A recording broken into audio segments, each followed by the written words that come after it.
right, everyone, welcome back. My apologies, we got the worst internet in the world here at LP. It's like dial-up. Nah, it's just old area of the city here.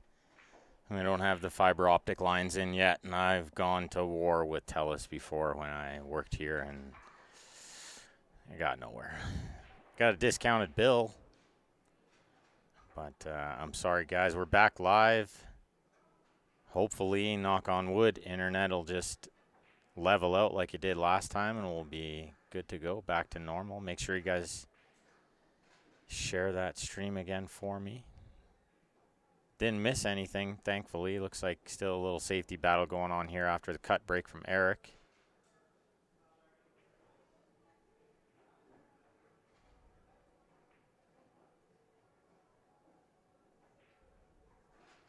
And Julio looking at a safety shot here.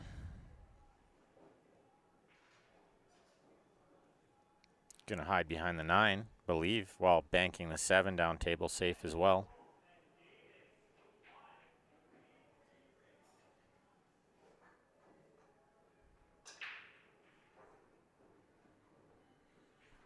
But if you're just joining us, race to 35 here, Erik Vargas and Julio Burgos. It's the tiebreaker match. It's round 3, the rubber match.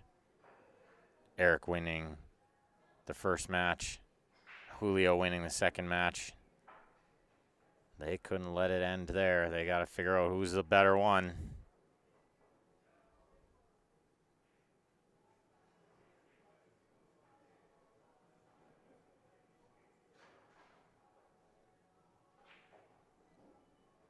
Thanks, everybody, for tuning in. I am following the chat in the YouTube and the Facebook, so if you guys want to chat along, keep me entertained through this long match, we can banter a little and keep ourselves in the flow. Wow, what a shot from Julio. I didn't think he would swing at that cut shot. I thought he would just duck under the 9. I'm not sure what he saw there that he didn't like. But I thought banking the 7 towards the 10. You might even get cover underneath the 10 with the 7. But the cue ball was going pretty natural underneath the 9. I don't know what he saw they didn't like there. Maybe didn't want to give up a kick or something, but or just couldn't talk himself out of going for the cut shot. Sometimes the way it is.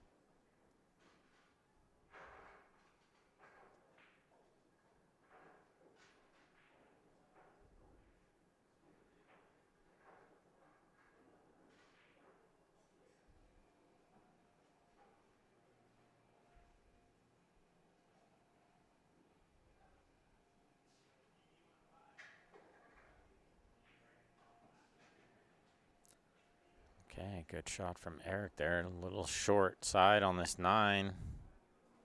Little off angle, but put him as a big favorite here. Starting to get a little pep in his step again, too. Get to shoot a little here. Went a few racks in a row there with not getting too many good looks, so.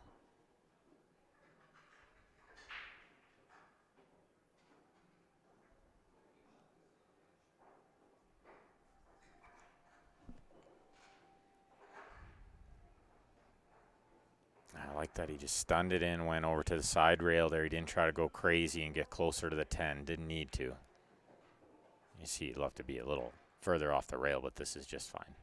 It's a big favorite here to make this ball.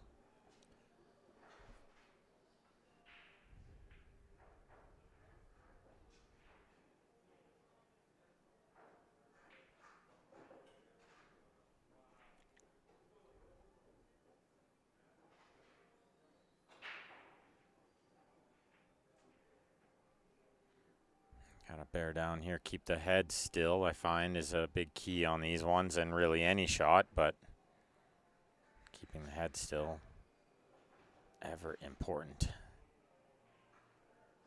Very nice, very nice. Oh, we can hear the crowd out there getting into it. I like it. Stevie Wilton firing them up. You love to see it. Made a nice little post there about how the hometown should be a bigger advantage, and it hasn't been. Minus the table, of course. Being used to the table, but haven't got the crowd into it. Nice to hear them getting into it. Let's go.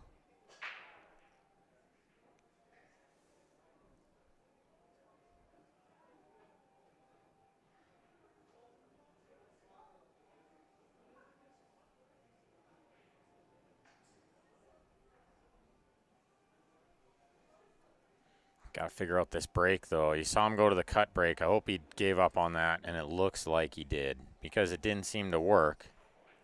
And it's just like not something you're going to run a package with. And you really just love to see one of these guys just string 4 or 5 together and leave the opponent in the chair for half an hour. That's how you want to hit him. But he's coming up dry again. Somebody got to solve this breaking problem for Erik. Usually a racking issue. It's usually a racking issue. Like he's just not getting the balls where he wants them, you know? Have to make some adjustments there or it's going to be a long day.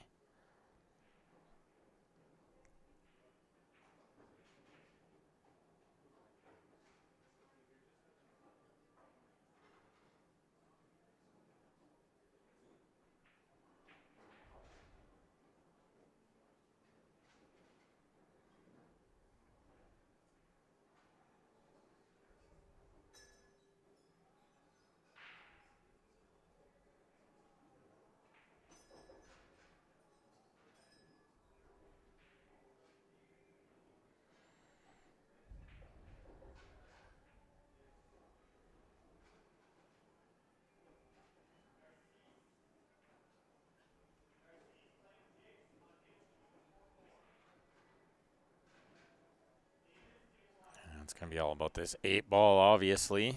I mean, all the other balls are available, but the 8 is the problem. Does he try to move it now? I don't think so because he can't move with control and stay on the 5.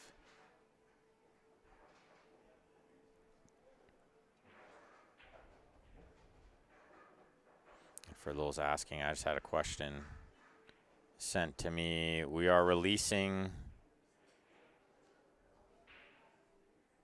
the poster for the Barry Huey Memorial on Monday.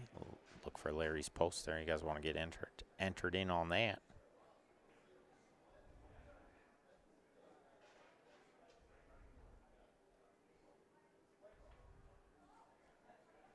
Let's see what he's got in mind later on for the 8 ball. Is anybody in the chat land there, or is my chat not coming through on the Facebook? I'm not seeing the chat coming through. Maybe it's just on my phone.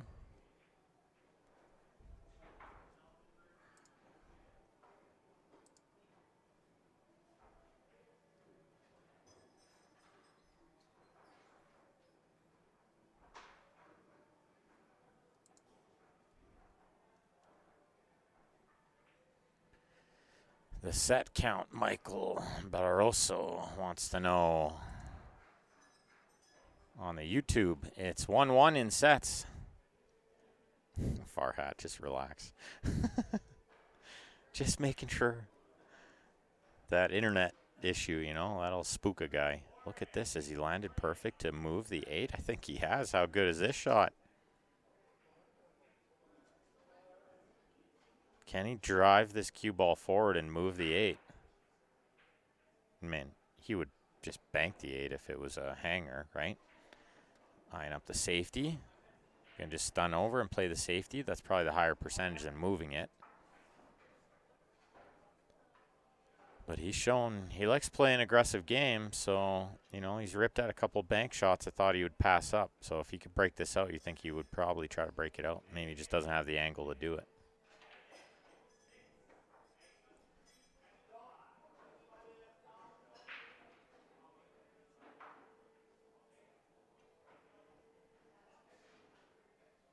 Well, that's not where he wanted to be.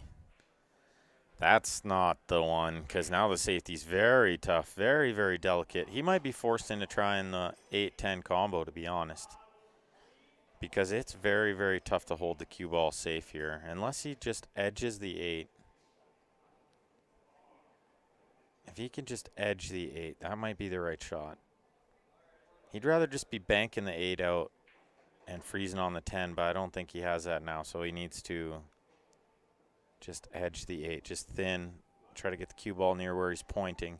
Because even if he leaves a piece of the 8, it's not going to go anywhere. It's going to have nothing on it.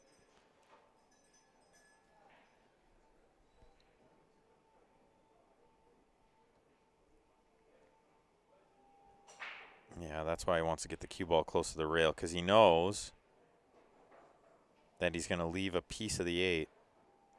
And he's probably going to be in jail here.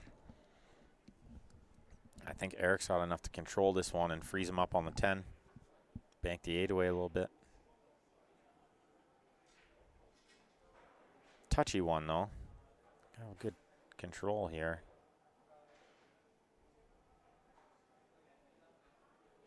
Very touchy one. Oh, he hit the 10 first.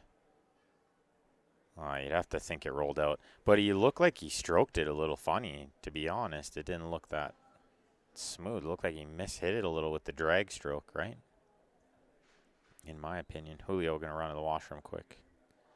Erik going to try to think what happened. What went wrong? Did it catch something? Don't think so.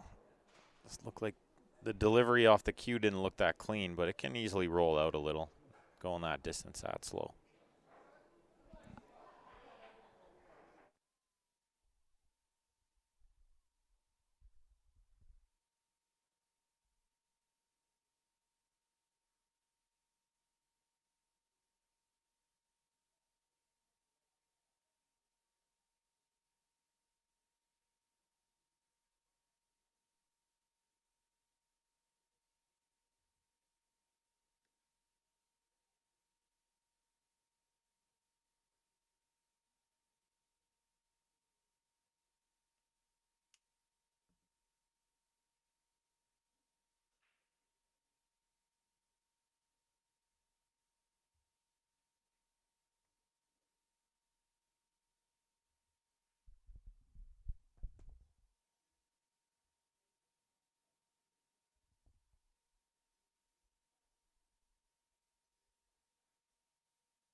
Yeah, Sammy Jones, he nailed it. Long story short, he dogged it.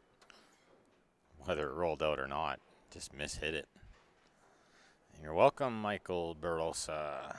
Yeah, good matchup. How good do these guys match up, right? Match number 3, and all 3 have just been nice and close.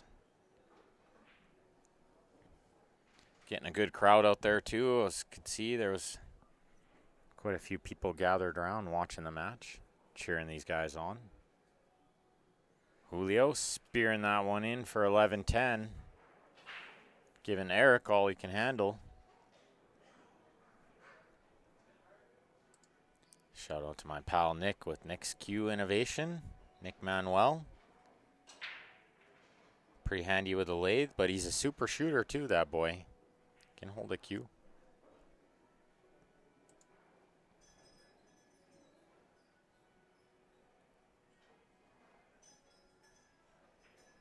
He's doing tip repairs and cue repairs. Put a new wrap on. Build you a brake cue, jump cue, carbon shaft, keelwood shaft, maple shaft, whatever you like. Selling gloves, chalk. I kind of like this. Erik need to figure out. Not to like try to tell Julio, hey, you need to fix your rack. Erik's going to look to see if he can copy what Julio's doing with the rack. Need to adjust. Because whatever Julio's doing with the rack's working perfectly. So if Erik just puts the cue ball where Julio is and hits it how Julio is, you should do the same thing. But you got a rack as good as he is.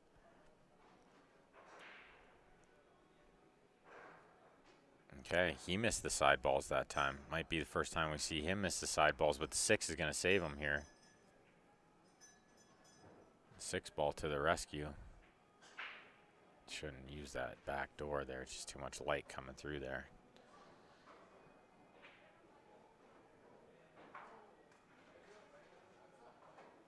Erik going to come with the kick safety here. The push, you're just never the favorite. You are never the favorite when you push, so kick safety is often the better option that we just don't look at. But I talk about it all the time, is it's tough to be the favorite when you're pushing. That worked out pretty good. That worked out pretty good. Nice shot. He did what he was trying to do, which was get the cue ball like underneath the 6 and get the 1 going the other direction.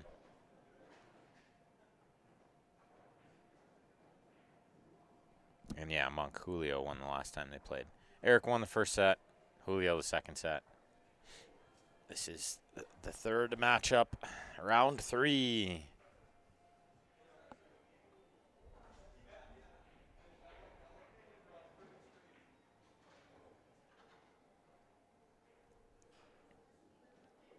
So he's called the 1 ball in here. He figures this can carry him off the 2 and maybe the 4 as well into the side pocket. But no. Oh, where's the cue ball underneath the 3? The 1 trickles past the side to where it's not available. Into the side. Erik will have to play it into the upper left or find a good safety. Might be forced into the pot here into the upper left. Yeah, come across, shoot the 2 in the other corner.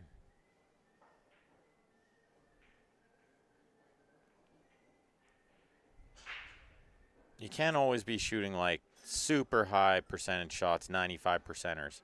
Sometimes you need to shoot these 80%ers, 70%ers, and just bear down and do your best, you know.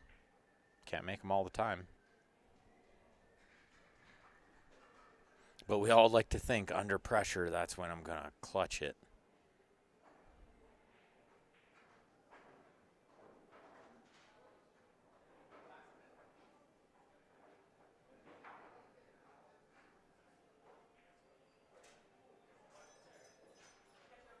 No, he overcut it by a lot. Flicks the 7, and that saved him, I think, because it's going to go over the corner pocket if it doesn't flick the 7. Or it's going to be available into the corner. And now I don't think it's available into the corner or the side. And so Julio going to have to play some kind of safety here, I think. Banking the 1 out to the middle and playing underneath the 2 with the cue ball. You see where he points for the 1 ball there, and that's where he wants the 1. He wants the cue ball 2 rails underneath the 3, maybe, but just using the 2-8.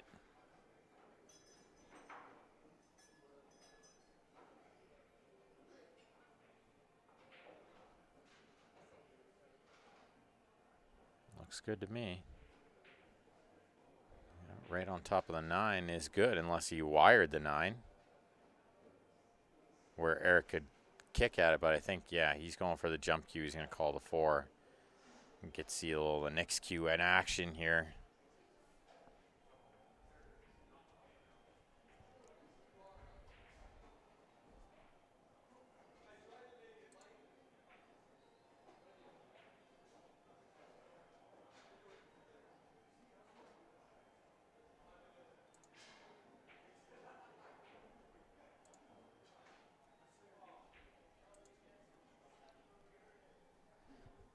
Thanks everybody for tuning in. Do me a favor, click that share button, click the thumbs up on the YouTube. I know we had a little disruption there, but we're back. It looks good now, knock on wood. Do me a favor and share it up again. Erik with the big jump shot. Wow, he really flew over that. And he made the wrong ball. Pretty good effort though. I mean, he got over the ball, he hit the 1 clean, he got the 4 moving. You can't hit it a whole lot better than that. Tough shot. Overcut it.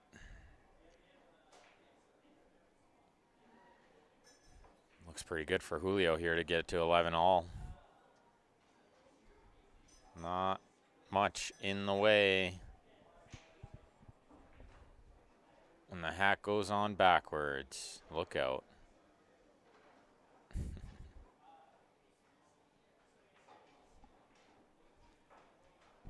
Something distract him there, I think.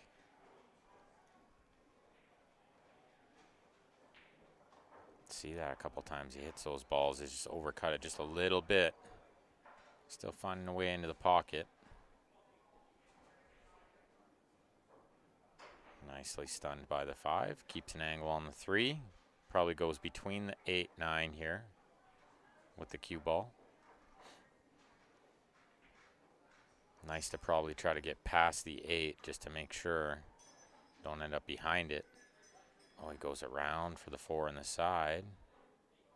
Good speed control there too. Easy to end up on the bottom rail there, top rail as we're looking at it. He landed so perfect. He's just rolling that ball in to get nicely onto the 5. Looking good here. These guys back and forth. Nobody really taking a big lead.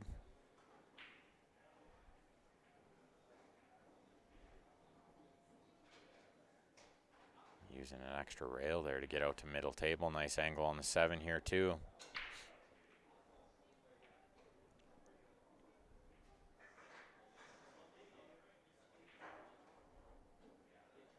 Yeah, I could see him just overcut those ones just a little. And that's making his cue ball get lost a bit. He'd rather be on the other side of this 8. It's not a big deal with how good he shoots, but sometimes the little things, they start adding up a bit.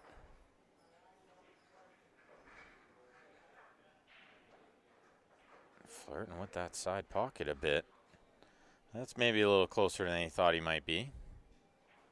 He's okay. One more shot similar to that one. You gotta be careful with this one a bit. Sometimes you just get that 10 in your eye a little bit.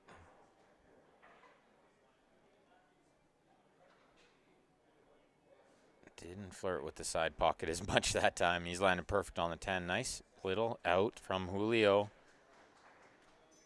11 all. You think these guys match up good or what? They should play 10 more times and find out who's the best player. This is great pool. Really, really great. We'll see some matching up next weekend at the Fargo Fair match. 10-ball tournament. This one's a big handicap, 15-game medium Fargo race. So the race would be like I go to 12 and they go to 3. That's tough action, right? But it should be fun. It's always a fun tournament.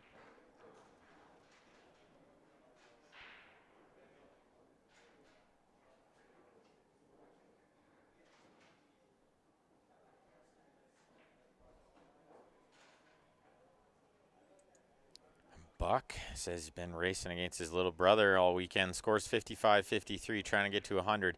I'll tell you what, Buck, Steven and Joe told me that's what they used to do when they were younger. They'd play each other like race to 100. And that's how they turned into the champions they are now. So you and your brother on the right track, man. You keep doing that. There's no stopping you.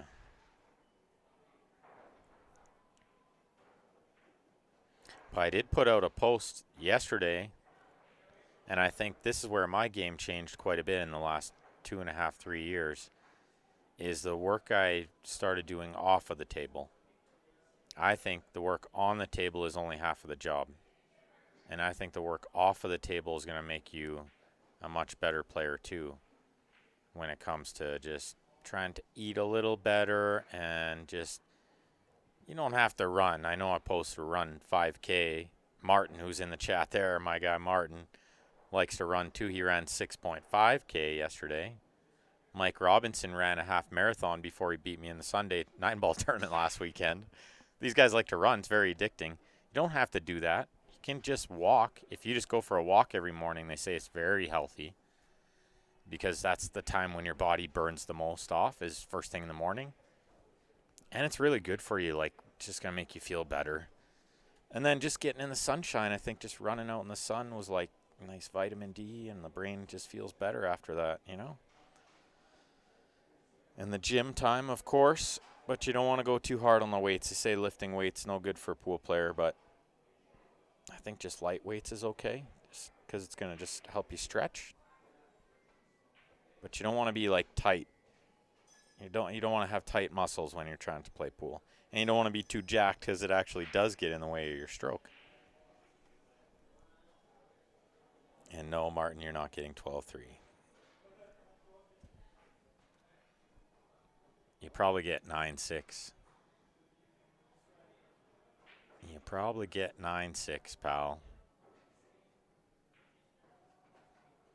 Let's see. Let's find out.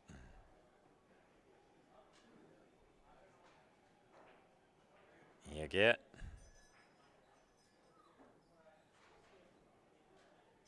9-6, I think.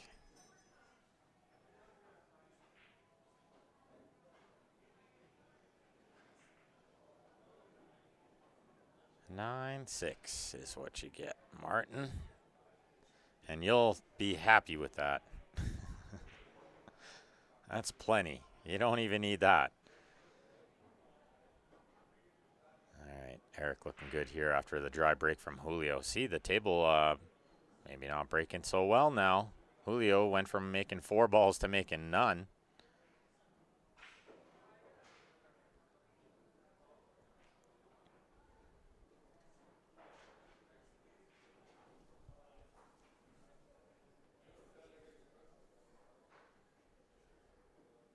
Okay, he's got to dodge some traffic here. Try to get around the 9 and around the 8.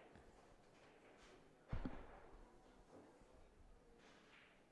think he gets around the 9. He should be okay to get around the 8, but gotta watch this one doesn't straighten out on you too much. Start going straight into the 8 a bit, but I think it's okay.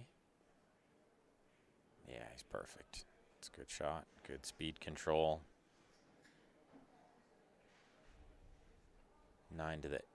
the 8 to the 9, not a guarantee, so he needs to be careful there. There you go, Keith Acosta, gonna bite on the sweat, gonna PM. That's the best way to get the action going, guys, just PM each other. The little private messaging.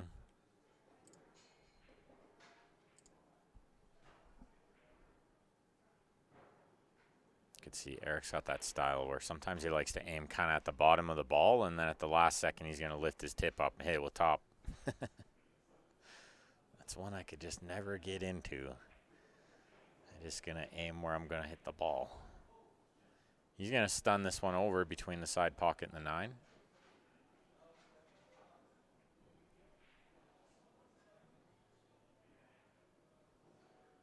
Carefully and confidently.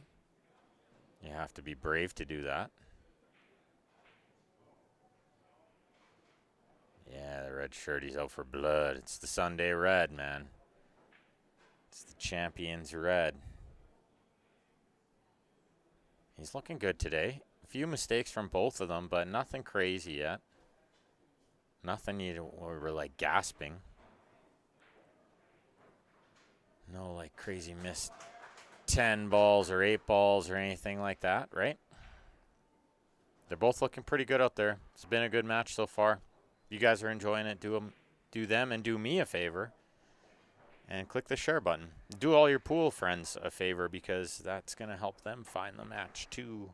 Looks like a little washroom break. I'm going to have a little washroom break myself too, guys. We'll be right back. Don't go far.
was curious if one of them would consider switching sides, break from the other side.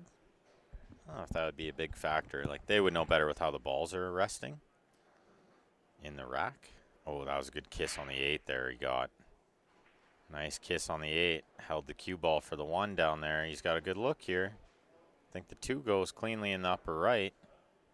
I don't think the 8's in the way. But what it would be in the way of is getting position on the 3 a little bit. He can always move it if he needs to. I don't think so. Yeah, right where he's pointing there. Looks good. Looks good. Nice close match here. Nothing much separating these guys. 2 points in Fargo, and we've seen it over a lot of games now. They're well over 130, 140 games in to their matchups, and not a lot separating them.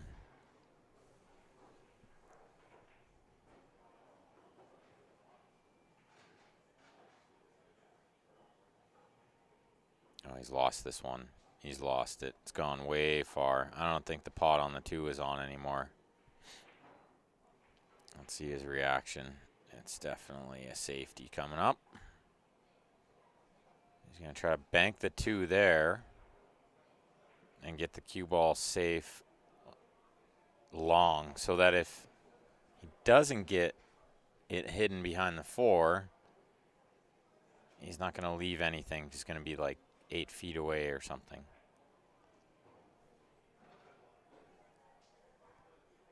Touchy shot. Goes towards 10 with the cue ball. It's good length. It's good length. He's got 9 feet there. Most of the 9 feet. Brad still didn't hear back from the PM. He changed his mind about the action. He's got the 1 game in hand again here. Still a long way to go. Only a third of the way through, right? There's still a lot of this match to go. We're about 3 hours in, so they're on good pace here. We expect about a 9-hour match when it goes close, right? 9 or 10 hours. Looks like the 8's going to be a big ball here.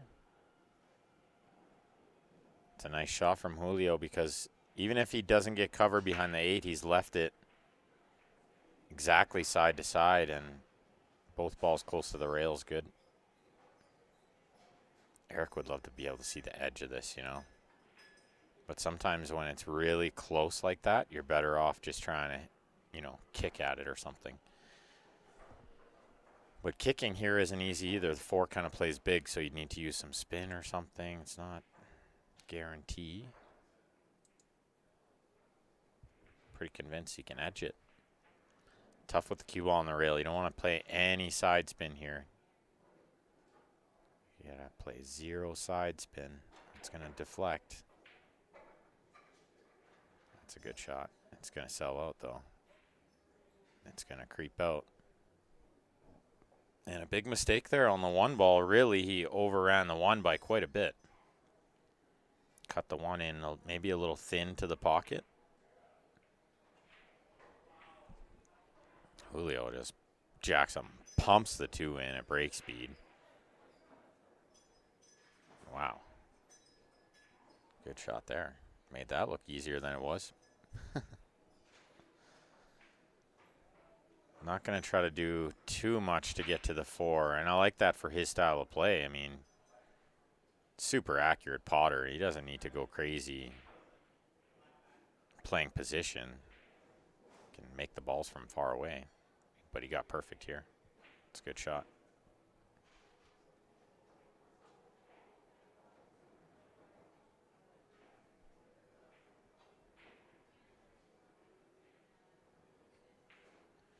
Two rails around, smart path. A lot of players probably use 1 rail there, but then they have to hit the ball a little slower, which makes the miss come in, a little skid come in. All kinds of funny stuff happen sometimes. So he hits it with the little juicy juice with the draw and makes potting the ball a little more of a guarantee. This looks like a good shot too. Got a nice angle here to just go 2 rails. Kind of send the cue ball towards the left side pocket, but won't be anywhere really near the pocket.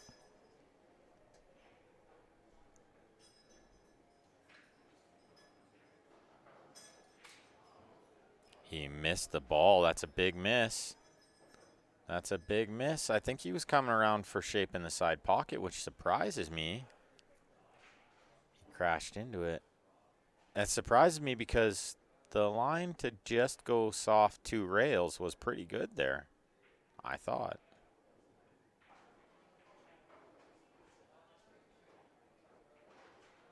Was he coming around for the side pocket was the question there. I'm not sure. He's left Erik a little elevated over the 9, makes this kind of tricky. I don't know if I'd try to play this with any spin. Maybe just some top.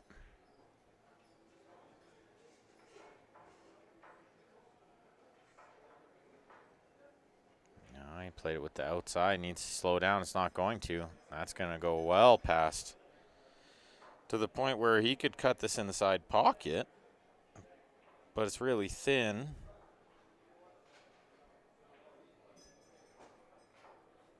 He could bank it. He could bank it. I don't hate the bank here. If the cut is just too thin, but I can't quite tell how far above the 9 is the cue ball. If it's even like half a ball above it, he can cut it in. Pretty comfortable maybe with the little inside spin to hold the cue ball. Might not even need that. Might just be natural with the top. Just to stay on the 10, that is. Big shot here, you feel, because big mistake from Julio in a rack where he definitely was a big favorite, and missing the 8 like that, really unexpected. Both players with a chance in this rack. Now Erik with the extra chance. Yeah, put the 9 below the 10, the cue ball to the top rail. Don't know if it's on like that. If I could get the cue ball like frozen on the top rail, then for sure, but I think you got to attack here if you can. But definitely, I like what you're thinking, Scott.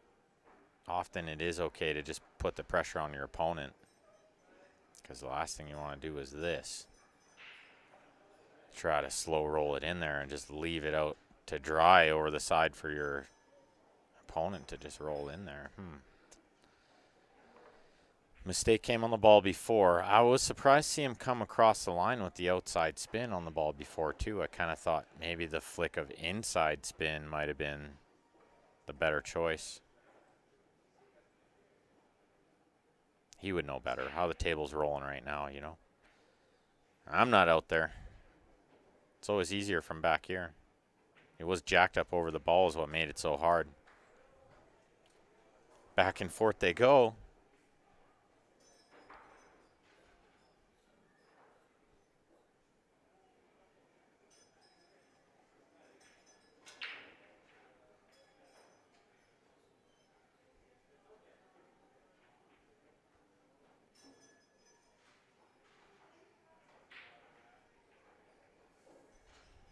Maybe the safety was the right shot, Scott. Maybe it was the right shot. Better than what he did, that's for sure. Tried to finesse it in there with the super spin. Sold the farm. Julio misses the 8. Erik misses the 9. Both left it over the hole. Let's see if he makes an adjustment on this break. Came up dry on the last one, I think. 9's in. He's going to get a little shot on the 1. It's going to be a little thin. So position on the 2 will be tricky. He might be dealing with the 7 and the 6 here. Definitely dealing with the 4. Purple 4. In the middle there, that's going to be a tough one to not be in the way.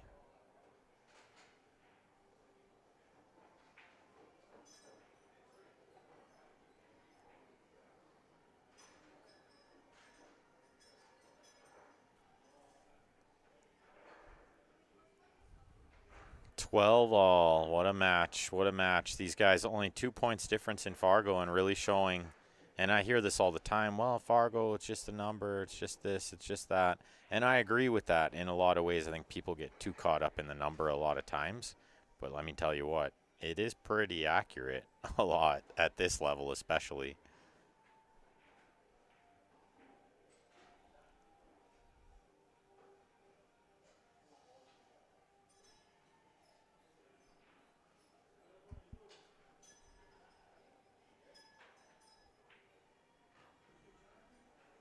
Justin, you could probably eat your heart out if you really wanted something. There were a lot of offers on Julio's side earlier in the chat.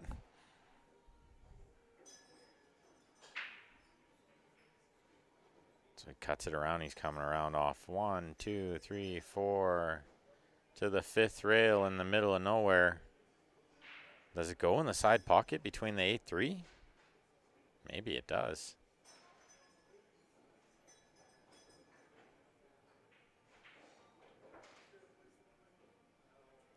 What's he seeing there? Thin the 2 so that the 2 goes underneath the 5-10.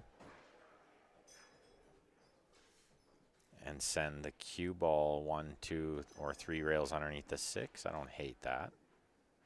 Pretty good option. I thought he would just maybe play the simple one and go try to roll up onto the 5. While putting the 2 by the 10, you got to get under the 7. And you're going to give Erik a free shot and an early win here again. He's got a couple of these already. Quickly calls the 10.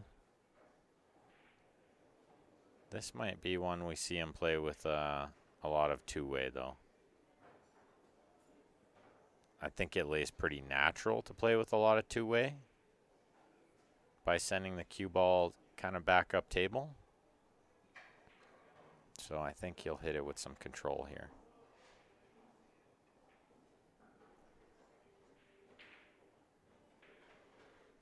The other option is he could send it in the reverse way, like stun the cue ball, stun, follow it, leave the cue ball down here, and get the 2 ball going around off a couple rails up table, but I think that's less controlled.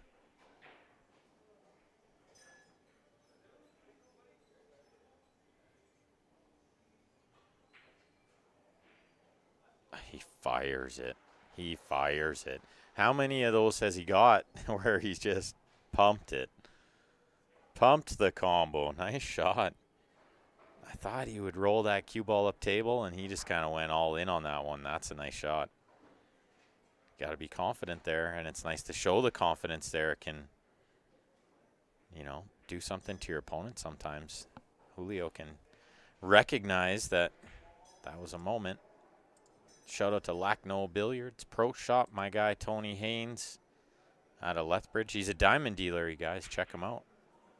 Also just bought a little room in Medicine Hat called 616. Got some diamond tables in there. Axe throwing league. Try that out. Yeah, there you go, Justin. If you're still in there, Dunn's looking for a bet. Dominic Dunn looking for a little bet. You guys can PM each other, set it up. Don't involve me. I know nothing about it. Ah, those side balls missing, but he's going to make the 4 up table and get a shot on the 1 here. Going to get a good shot on the 1 here. Straight in the side with a little stun shot to get perfect on the 2. The 3 over there. It looks pretty nice here for Erik. Don't mind the motion in the ocean there. Erik just setting his cue down there. He's got his stuff resting on the table where I got the tripod on, but it's okay. I got it taped down pretty good. It hasn't really moved much. He hasn't made our angle crooked. I got it pretty straight. And it stayed that way.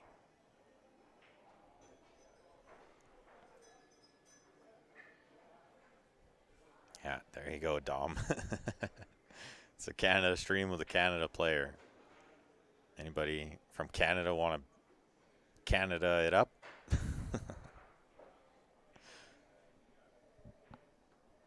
Or are we all just a bunch of nits? Don't be a nit. Justin's on a nit. Justin will action it up.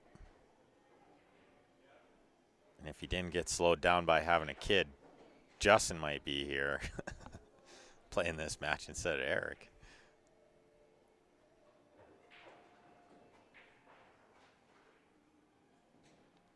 Oh, Dunn's probably got Cash App, yep.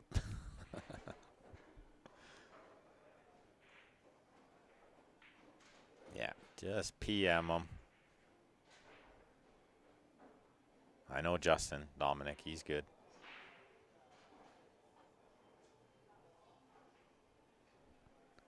Erik looking good here, just a little soft draw. He just wants to make sure he lands pretty close to straight in on the 5 would be nice. And just stop shot there, but this table looks nice here.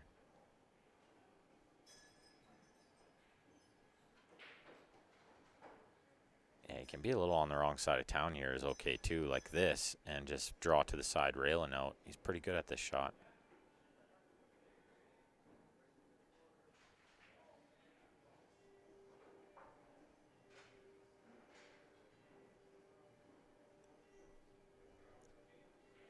Brad, I'm not sure. I think Cash App works everywhere. Pretty sure. I don't really know a lot about it. I'm like a 90s kid. I use PayPal still. And we have this thing up here called e-transfer, where you just transfer from your bank to another bank. Nice and easy.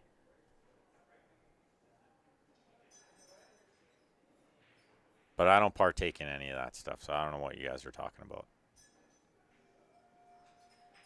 Looking good in the red shirt and the white Nikes. Erik Vargas came to play today, looking to take a 2-game lead here. Nicely on the 7 in the side. A little bit of traveling to do with the cue ball from the 8, 9, 10, but looks pretty good. Cash App not available in Canada. Well, I know Lake McKay can use Cash App because he's not always in Canada. He's spent a lot of time in the States, in Vegas lots. That's where I saw him last anyway. The BC boy in Vegas.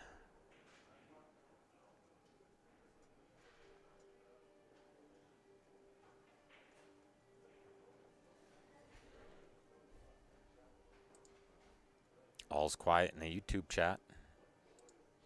I am following both chats, guys, if you want to chat along in the YouTube as well.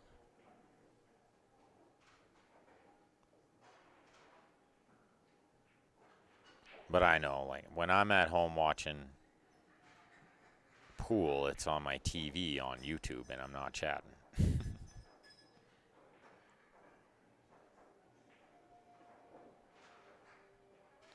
Well, Daniel, maybe you can set something up. I think, from what I heard, Julio's headed out to Winnipeg next.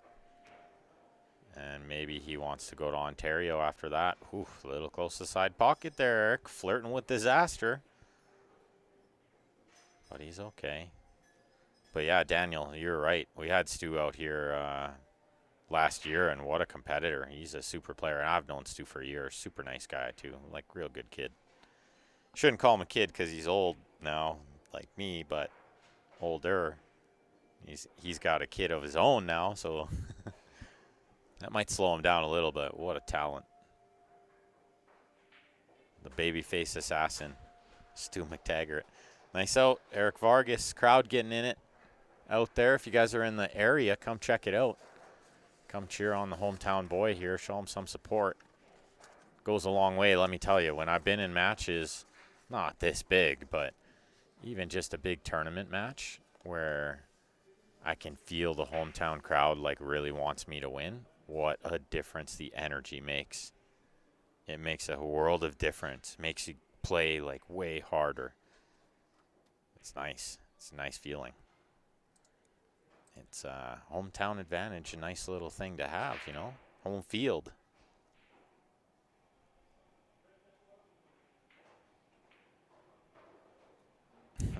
Albert says, shout out to Macaroni Cup Bar Box champion Bobby June. Powwow. Bobby.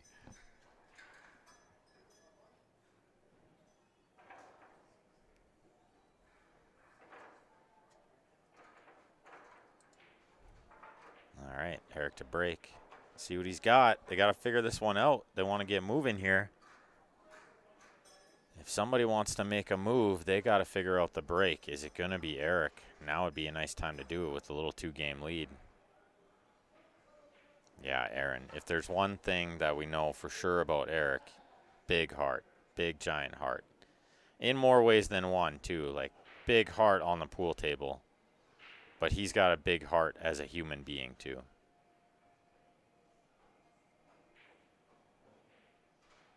Nice. Made a ball. But no shot on the 1. Tricky little safe as well. Very tricky little safe. This is a funny one. He might need to send the 1 into the 6 real thin and send the cue ball towards the 3-5. That's what he's kind of looking at here, I think. Could be very tough, jacked up over the 2 a little bit, though. He might be just a little elevated over the 2. He's going to make the side spin really tough to control.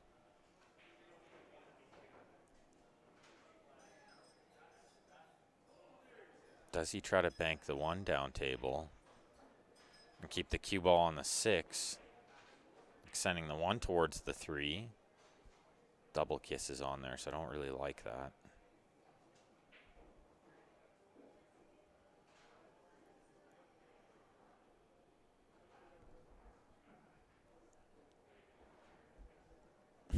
Shout out to Albert, the side bet king. Albert, we miss you, buddy. I said it yesterday. Why did Albert go to Edmonton? What's going on? We miss having him around. He's a fun guy.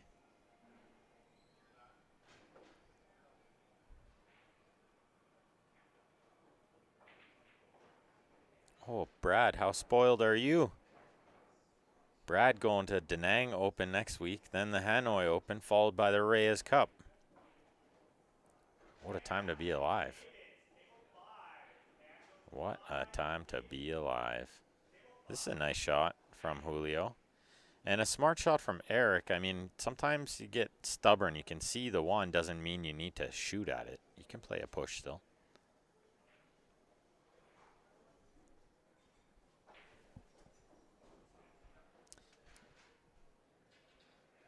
I think he's going to try to cut the 1 over while sending the cue ball 2-3 rails towards the 8. Trying to get underneath the 8. Needs to flirt with the 2 a little bit. He needs to watch what he does with the 1 here. You got to be careful you don't put it in front of the 10. Shout out to the birthday boy, Aaron Arganoza. Is it Aaron's birthday? If it is, happy birthday, Aaron. Look out, too. Oh, how nice is this? How nice is this? What a shot. What a shot. I was listening. I was hoping the crowd would start clapping there a little bit. But what a beautiful shot. He got the 1 ball nice and safe, but he also got the cue ball underneath the 8. That was pretty. And you could see how much he needed to flirt with the 2 ball. Coming real close to that 2 ball to get the cue ball underneath the 8. He did well there. That's a good shot. High quality safety play from Mr. Vargas, which is what we're used to seeing, right? Gets a lot of these safes real tight. Plays a very smart game. Julio going to kick 1 rail with some speed. Oh, 2 rails underneath this one, but it's going to lay up over the side pocket for Erik. And then there's a easy, well, maybe not super easy, but looks to be a pretty dead 5-10 combination later on.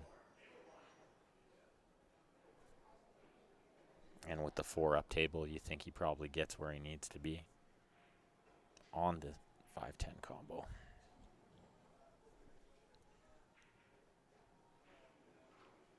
So let's see if Erik can start to make a little move. And thanks, Sean Fleming, in the YouTube chat. I appreciate that, pal. And Jules watching 2 screens at once. Sorry, at once. Words are hard, guys. Oh, he's coming up short here, and now he needs to really spin this ball to get down for the 3 next.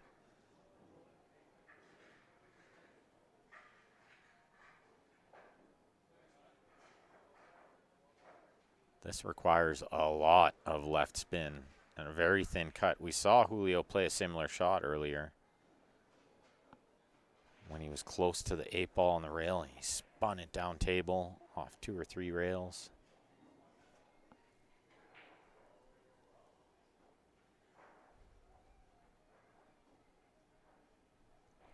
Problem here is not only that, he needs to deal with some traffic. He might have to just take what he can get and hope he gets a good rub off of the 10 or the 5.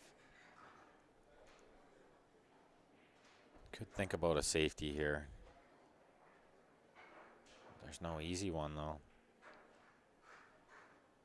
There's just no easy safe here. If he could get the 2 underneath the 3 and get the cue ball underneath the 8, he would do that, but I don't think he can.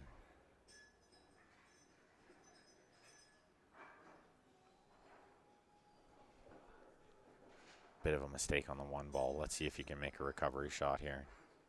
Big shot. What kind of rub does he get? Well, he might have a shot at the 10 ball here with a bit of a 2-way. We've seen him have so many early wins already. I think 4 or 5 early wins. And this one, he's going to get the rest and come off our right side of the 3 and draw the cue ball into the 10. Try to make the 10 get another early win.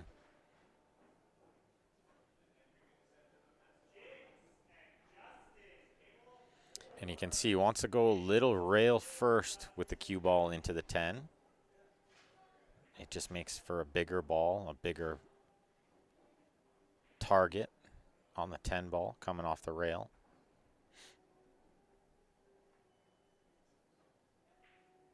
Yeah, a little billiard shot coming up here. Vino dog.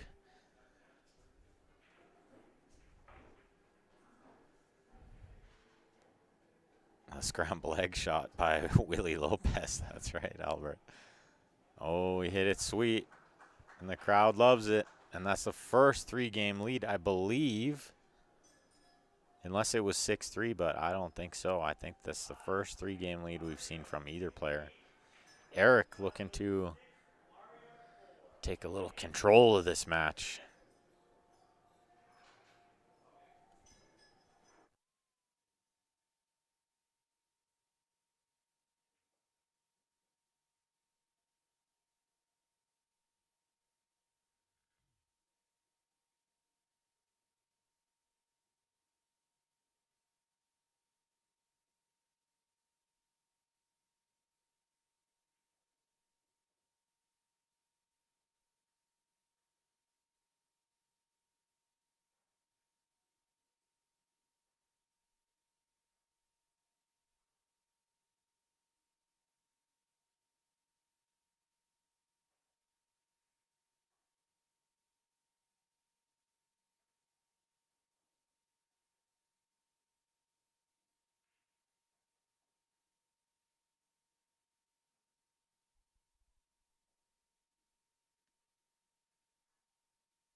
He started to have a little more success with this break with the ball going in the side recently. Let's see if he can keep it up.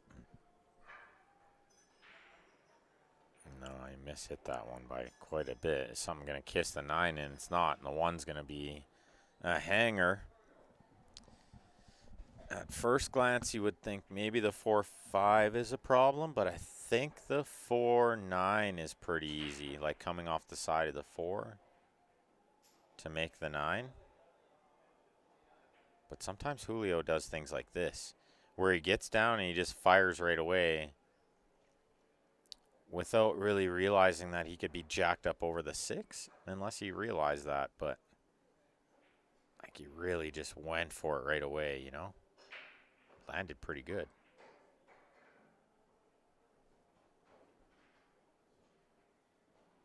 He landed pretty good there.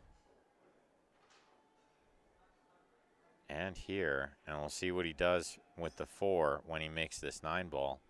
He's going to call the 9, so he's going to send the cue ball into the 9, but what happens to the 4? He needs to make sure the 4 bounces out enough that he has a shot on it next and that the cue ball doesn't get lost down table. Oh, he had enough to send the 4 onto the 9. That's a bonus, because look where the 4 stayed. And you got to love how he just gets to work. There's no wasted time when the balls are in the open. He just does it.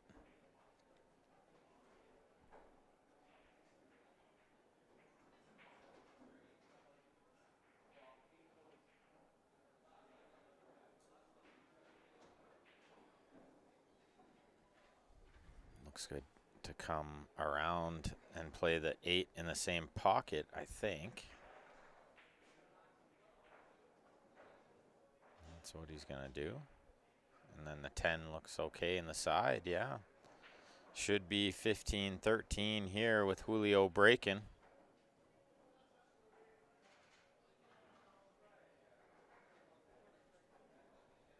Sometimes you shoot this one in the corner just because the pocket plays bigger, but I think because he's so close to the 10, he'll just roll this one in the side. But you can catch it off that top horn once in a while and feel like you should have shot in the corner because it slops in there easier. But nice out from Julio in all of 45 seconds. Good stuff. It's got a nice style to watch, right?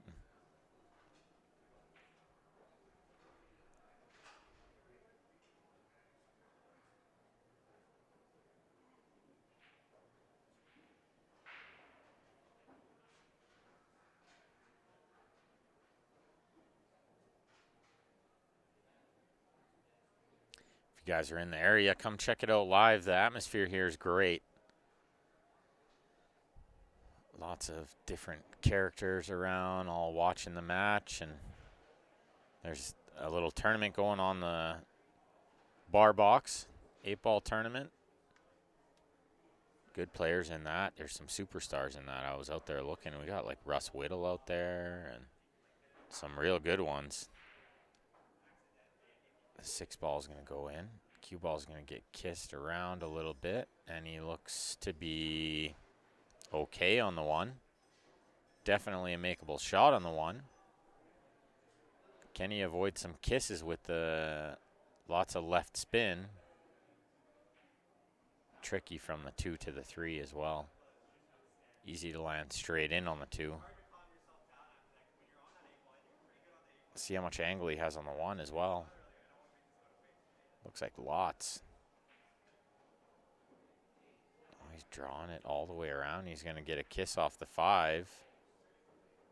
I don't know where he was going there. He's trying to get around the 5 to the short side of the 2. Was asking a lot. Or he's trying, yeah, he's trying to go between the 4-5, I suppose.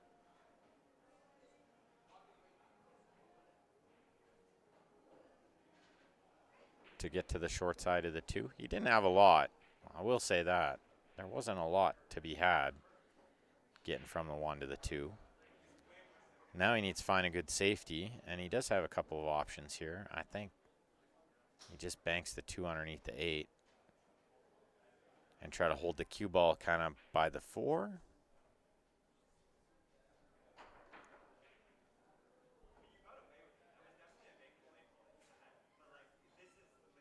Not super easy, though. This is kind of a tricky angle, and with the cue ball near the rail, limits what you can do.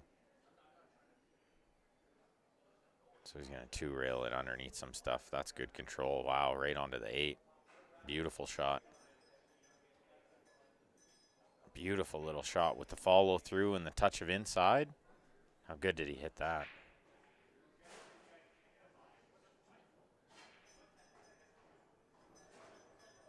Erik's going to call the 10. It's off the right side rail. Man, how many early games he had. I wouldn't be surprised one bit to see him make this one. They're going to get the referee to watch the shot with the video.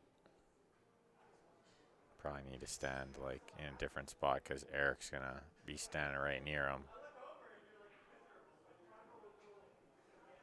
Yeah, he's okay. It's good to just have an extra pair of eyes too, and then you got the camera in case something funny happens, they can slow-mo it. So they just want to, in case he goes by the 8 or in case he hits a 7 first like that. I think he hit the 7 first. Maybe hit the 2 first. Couldn't really see. It happened pretty quick, right?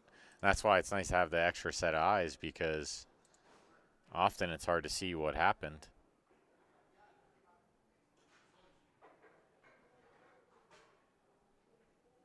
Especially when it's happening fast, like, and he hit the ball hard there.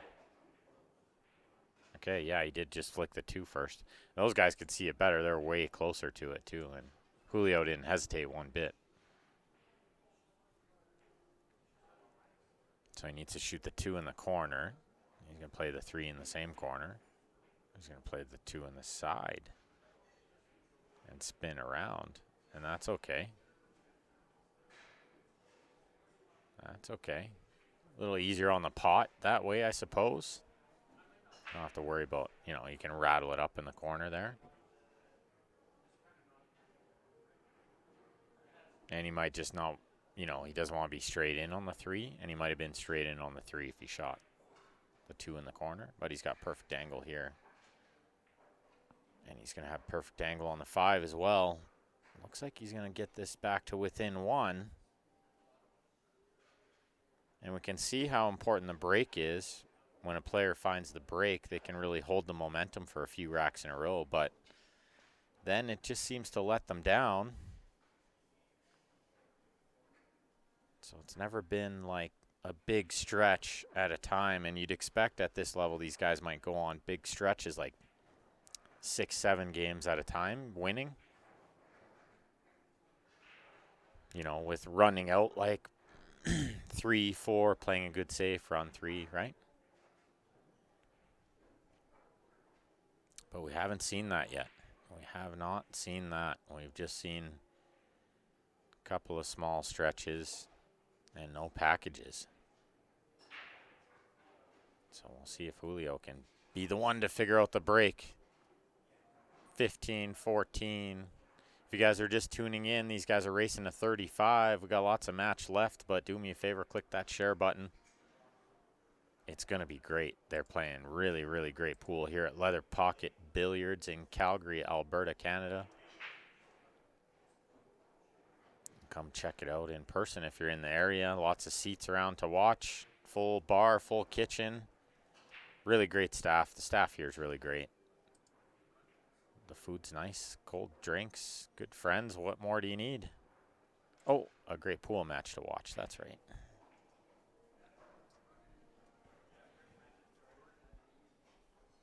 At one point in the early stage of this match, Julio was making 4 balls with this break.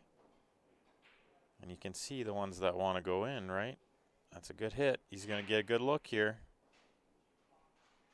He's going to get a good look. Erik's been hitting it harder than that. Neither one of them seems to be really settled in on how they want to hit it, but that one right there seemed to be the one.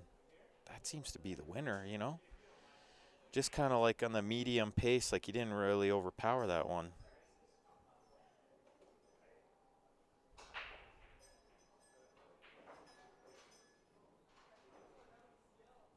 Good kiss of the 10 there to stop the cue ball from getting lost.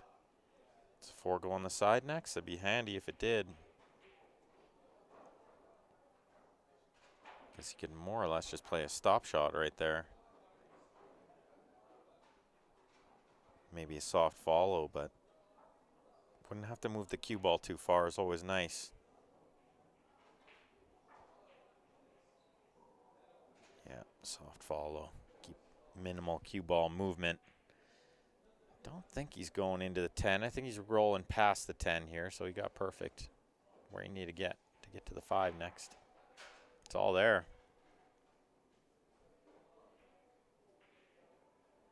Oh, so he was maybe going into the 10, so he played the draw to avoid the 10 off the side rail. That's a nice stroke he put on that ball.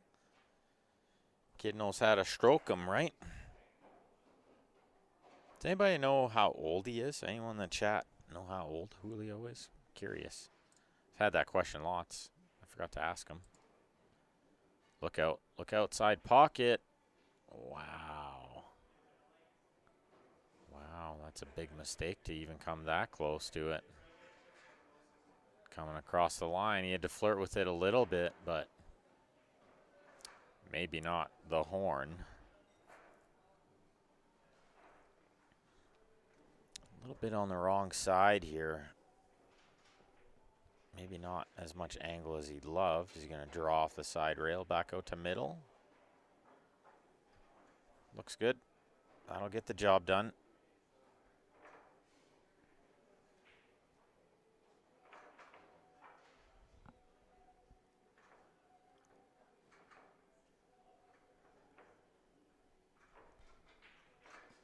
Watch out. Watch out. I'm surprised he didn't touch that with more inside spin, try to avoid the kiss. I'm sure he wasn't playing the kiss. Underneath it. Maybe he just caught the ball a little thick or thin, you know? Should be okay, but this one can catch the horn coming past the side pocket quite often. See it all the time.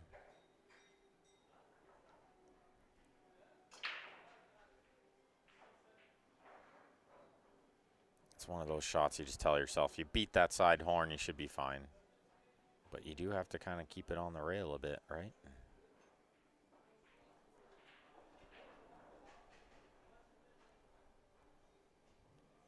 But the follow with the touch of inside, I think actually makes this a little easier, which is what he needs to get positioned. But look at that horn, just big there. Big, really big. And speaking of big, what a big shot. A couple racks ago, he missed the 8. He's missed it again. These late errors, they really catch up to you. Let's see if Erik punishes him here. I think playing the 10 in the corner next is just fine. What I've tried to convince myself of lately is you really have to bet on yourself. So trying to get this perfect straight in close position all the time is like doubting yourself.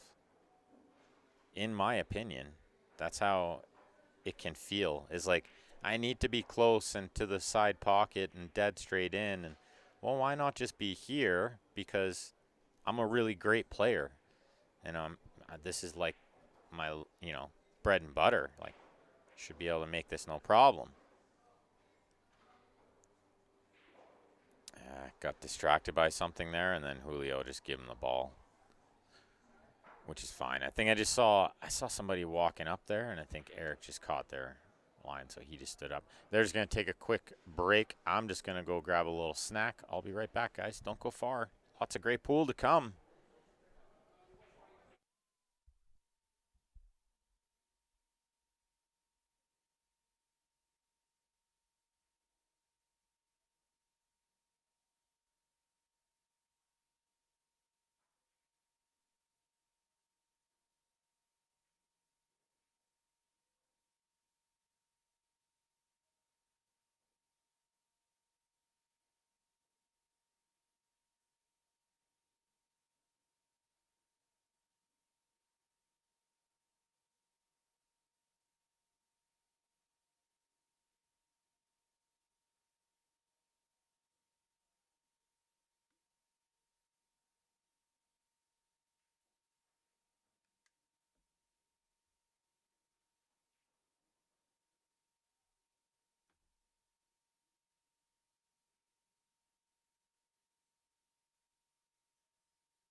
back. What did I miss?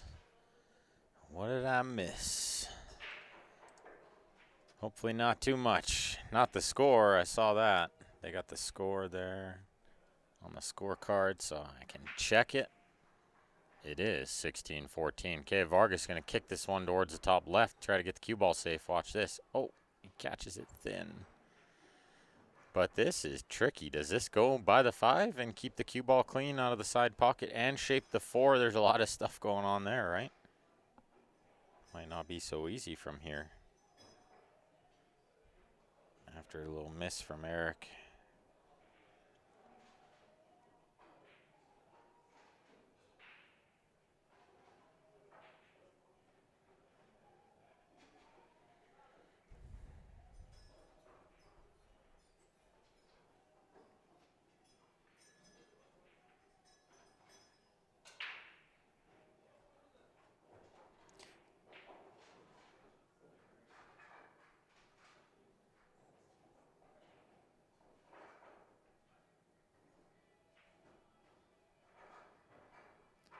And you can see Rod just went live there too, guys. So tune into his. Rod Arigata, Q Sports Live Manitoba is the other Facebook page, because now Facebook won't let us do more than one stream at a time on our Facebook page, which is silly. Used to let us do that.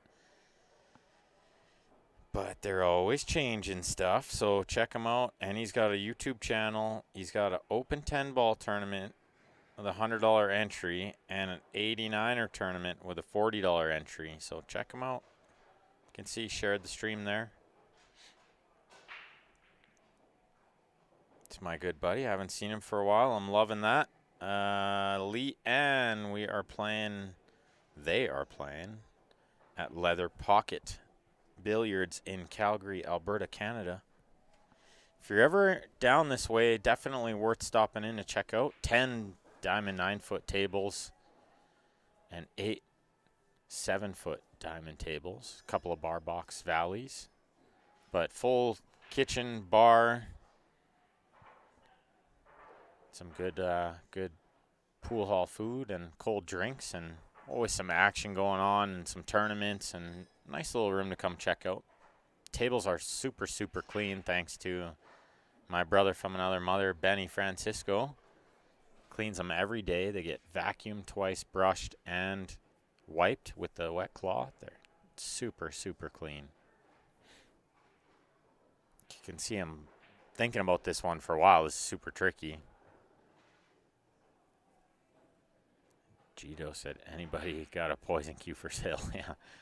But the way this kid hits with that poison cue, yeah, he could sell some of them. Tricky one. I think he maybe needs to call the 5 here. Send the cube, or sorry, send the 3-ball off the rail onto the 5. But all he can really do is stop the cue ball right there. So no matter where the 3 lands, gonna have a tough next shot. Oh, he got the double kiss. He double kissed it in there, but he's hooked. You can tell by his body language that he's hooked behind the 10 by a lot.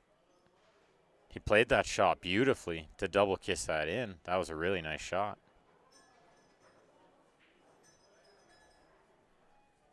Nick, there's my guy.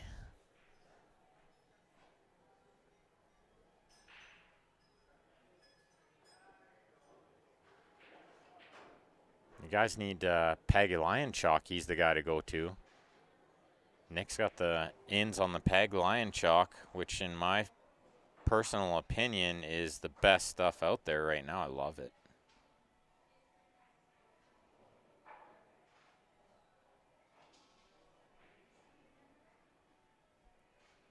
Okay, we saw this in one of the previous matches. He can jump lefty, which is impressive.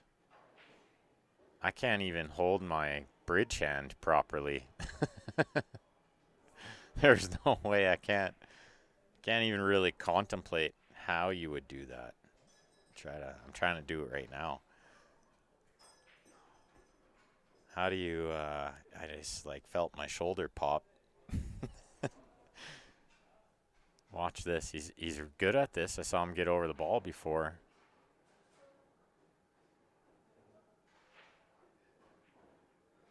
impressive. If he can really perfect this, this is an incredible tool to have, which can really fool some opponents when they're playing safe, where they think they've left you reaching too far in order to jump, and you can get up there and jump it. Yeah, you can see he's not happy with himself, but that was still tough. Even if you could reach it and you were left-handed, that was still very, very difficult. He was close to the 10. They're smart, though. They're going to play the high percentage plays, and he knows kicking at that ball was so low percentage. He's going to get a hit, but for something good to happen. So he needed to jump that. He just needed to make it work, you know. You might think, why did he try that? But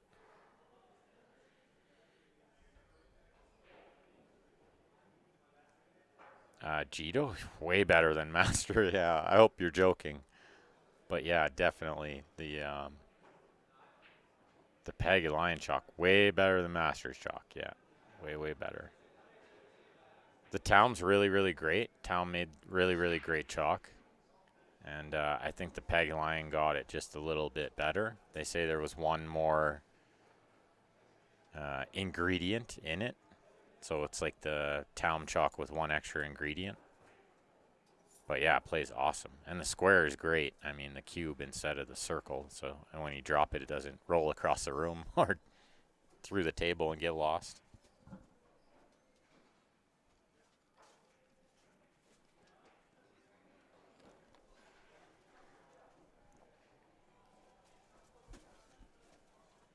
Erik looking good here to get a 3-game lead again.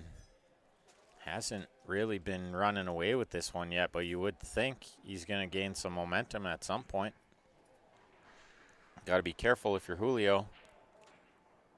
Can slip away with these mistakes. Wouldn't call that one a huge mistake. Little fortunate where Erik left the ball and he had to play that tricky little double kiss and he just didn't get around the 10. That's a bit unlucky.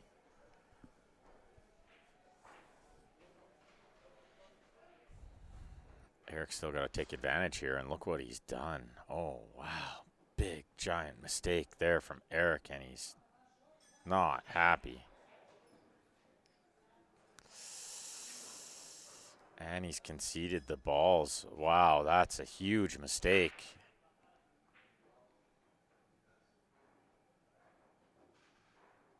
And you hate to see that because he's got to watch that frustration doesn't get the better of you. You got to stay calm in those situations as hard as it is. I mean, yeah.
You know what somebody told me, guys? Josh and Jito, like the Peggy line in the Town not sticking the brake tip.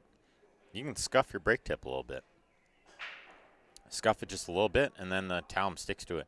Because what I hated was, I was doing the same thing as you, Josh. I would use the master on my brake tip, but then I would brake, and I'd have this big blue dot on the cue ball every game, right? All right, big miss there. Erik need to recover now.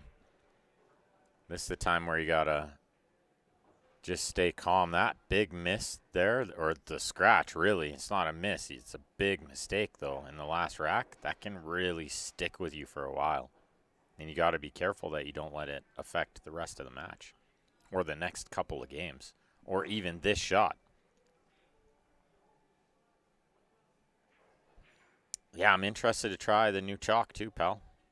Turning Point chalk that Nick's going to sell. Yeah, scuff it. Like, don't go crazy scuffing it, but you can scuff it a little. Like, it'll, you know, it'll give you a little bit to work with, right? Get some chalk on there a little after you scuff it, just a little.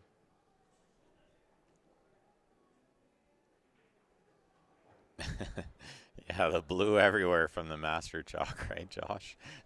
It does get everywhere.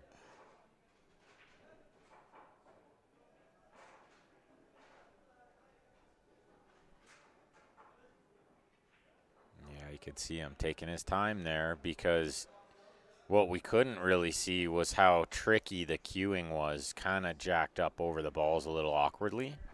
He would love to just land short side on the 3 here and then just play the 3, 5, 8, 9, 10, but I don't know that he can. So I think he might be stunning over and playing the 3-10 combo next for an early win.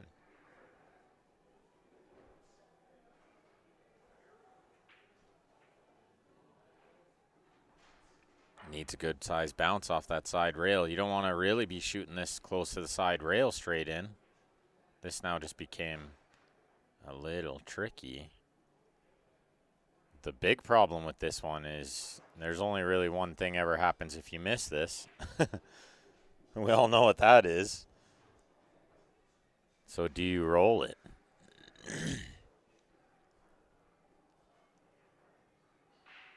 I don't think so. I think we're going to see him elevate back in the cue a little bit. Hit down on the cue ball just a touch.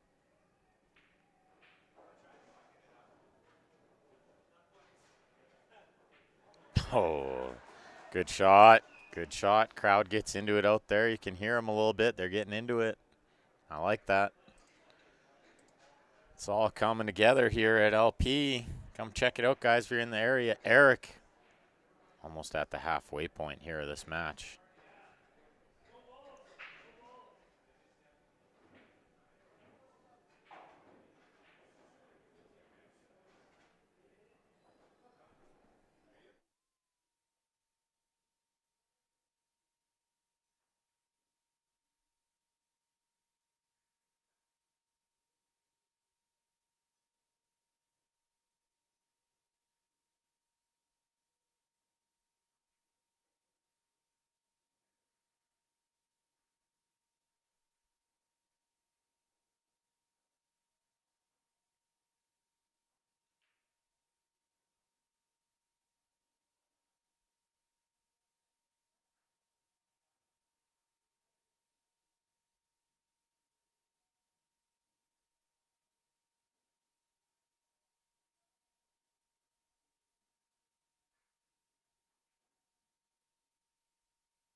Okay, Erik gets a 6 down. He gets the 9 down. He gets the 2 down. And he's got position on the 1 with angle to get to the 3. Good chance to recover from the position he was in the previous 2 racks where he had a chance to be up 3 games. He's now got another chance to give himself that 3-game lead. One good positional shot away, really, because you look where the rest of the balls lay. 3, 4, 5 right there, and the 7, 8 link pretty well. So 8 over the hole, you know, to the 10. Nice stuff. So you got to recognize some of these moments and like really put all your energy into this 1 ball to the 3 ball, knowing that the work's mostly done after that, but really just bear down on this one, knowing it's the key shot of the rack. Using some extra railage. Looking pretty good. Looking pretty good. A lot of players going to just kind of use 2 rails there. And Erik uses the extra rail, going to the third rail and back to kind of make sure that he hits the one ball a little more clean. Doesn't want it to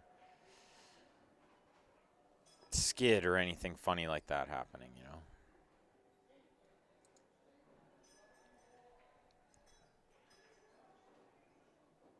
Probably going to play a similar shot.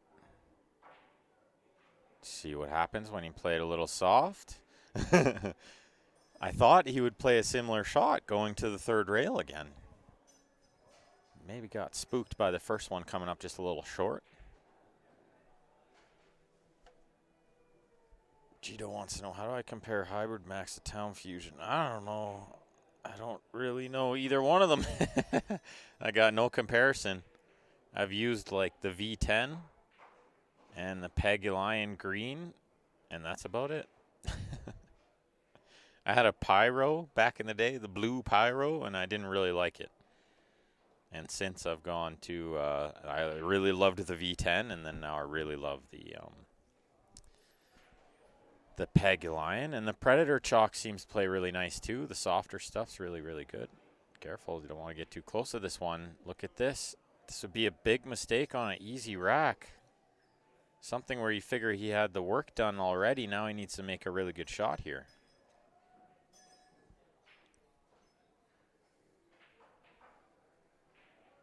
Coming around the world, I think, with the cue ball.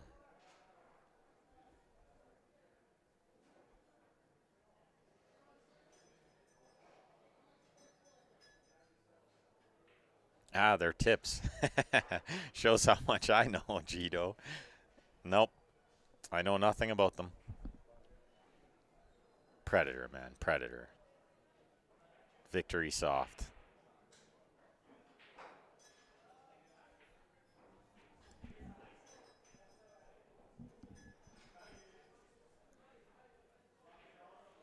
Okay, big shot here. Got to bear down. He's let a couple of racks slip away. Don't want to let this one slip after the break that he got. The look at the one ball, you know, he's just thinking, got to get the job done here.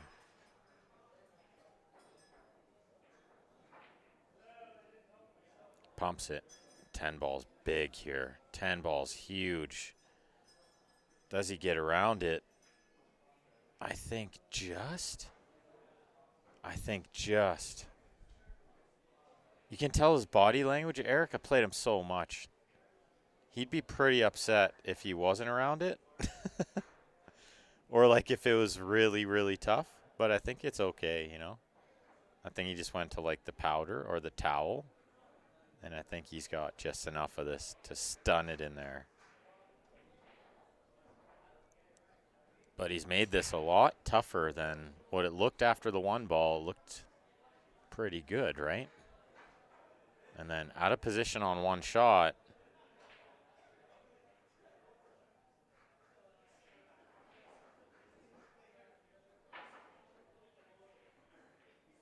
Well done.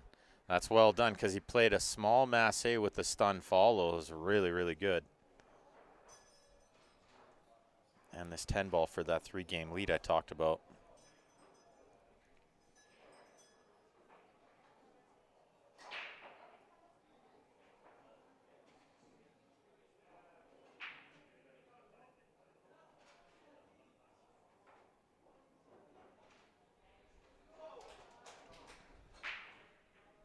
All right. Erik Vargas in the house. Getting through it. Taking a 3-game lead. Speaking of getting through, it sounds like they're getting through that Saturday 8-ball tournament. Lots of players today. Got some great weekly tournaments here at Leather Pocket. Come check them out.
Well, that's a result. I mean, he's been making the ball on the side a lot, but he really mishit that one.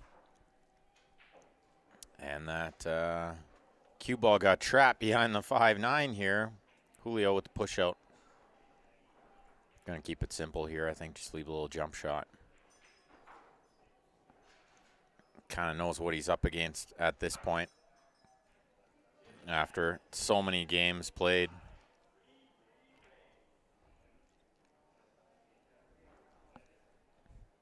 A big mistake, judging by the wave of the hand. He froze to the 5.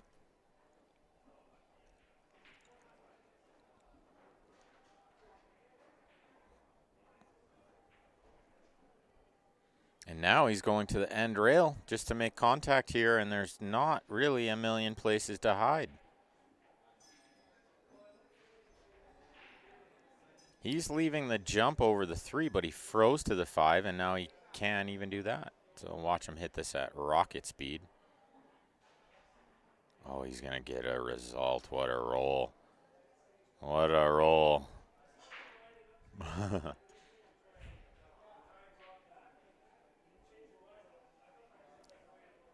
That's where you look at Erik and say, I can't believe he gave back that push. It was so easy.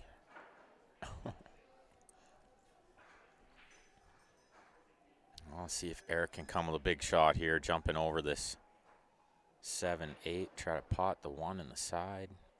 Put the Knicks jump cue on display. Let's go, Dom Papoy. Let's get it.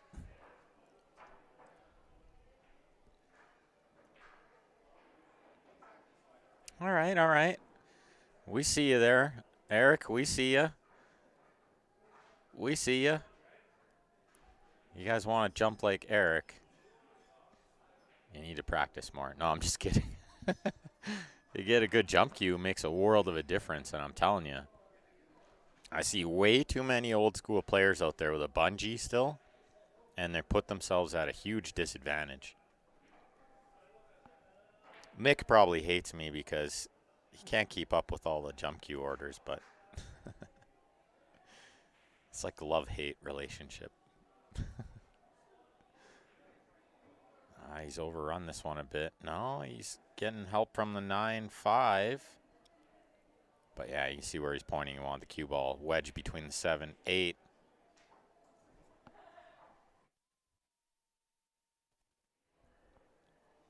That's a Knicks cue innovation jump cue that Erik's got there. Just jumps unbelievable good. I hit a few times with it. It's like unreal. It's like cheating. Going to a couple rails here, I think. I can't tell what break cue. There's a question in the YouTube chat. What break cue is Erik using? Is it the Mez or is it the BK Rush? And I'm not sure. He told me before that he was going to use the BK Rush. I hope he switched to it. I really hope he did. Not that I'm hating on Mez or anything, but I don't think there's a better break cue on the market than the BK Rush. I think it just outperforms everything by a lot. And I've hit with a lot of them. Try to wedge him again here between the 7-8. He's not getting there. He well underhit that ball. He had a lot of room to work there, too. He tried to check it up with the left siding to, like, get the devastating hook behind the 7-8. And he well underhit the ball. What can happen sometimes is you swerve into it a little bit. And then you get a thicker contact on that, too, than you wanted. And now the cue ball doesn't travel as far to the right as he thought it would. Because there's a chance that he didn't want the 2 all the way down table. He maybe wanted the 2 out in the middle, which makes it a tougher hit if he gets a cue ball behind the 7-8. The 5's going to, or rather the 3 is in the middle there, is going to be in the way. It looks like Julio just going to take 2 minutes. You saw Joe go up, ask Erik if you need anything. Nice to see the guys getting involved here and try to help a brother out, right? I always tell Erik anytime I'm around and he's playing a match like this, you need anything, you just come let me know. And then I'll still ask him in the middle of the match, you need anything? Just make sure he's comfortable, right? I hope they do the same when I'm playing a match, and they do. They've always have, right? I got some really good friends out there that are always looking out for me when I'm playing a match. You need a water, you need a pop, you need a chocolate bar, what do you need, right? What do you need for success? Looks like Julio just ran to the washroom. He knows this is kind of a big shot, right? Down 3 racks, halfway through the match. Time to make this ball and get position on the 3 is not guaranteed, so big shot. These are definitely not the kind of shots he turns down very often, so I'd be surprised to see him play some kind of safety. I think he plays this to try to pot in the low left. And he draws it. Does he get around the 4 enough to see the 3? I think just. So it's going to be about the 7 ball up there by the 8. He's actually knocked the 6 not to a bad spot, where he could maybe, like from this angle, if he had this angle in 2-3 shots time, he could draw over to the short side of the 7.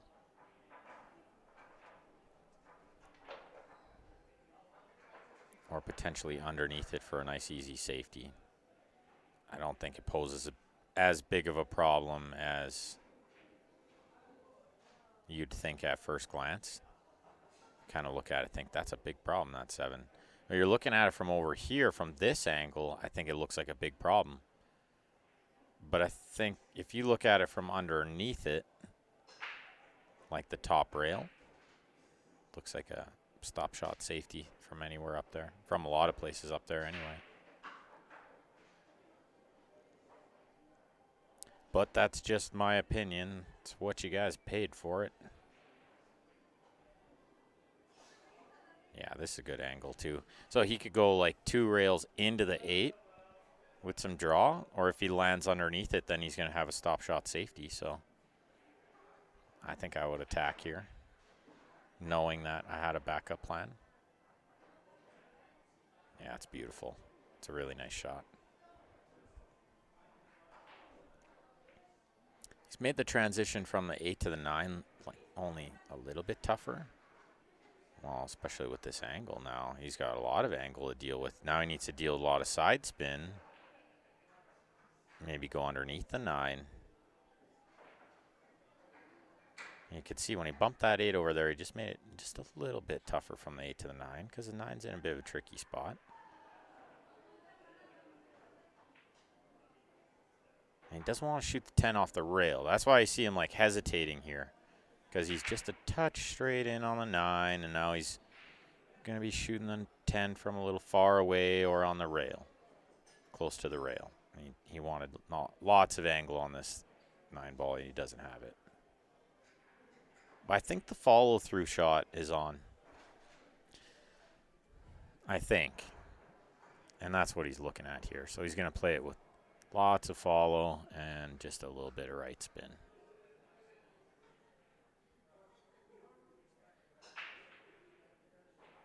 Oh, but you can rattle the ball from there. And look at all the right spin he put on that. So that's the reason he missed the ball, is because he loaded up way too much on the spin. You could see him lose the cue ball. So he like overcut the ball a little bit or something.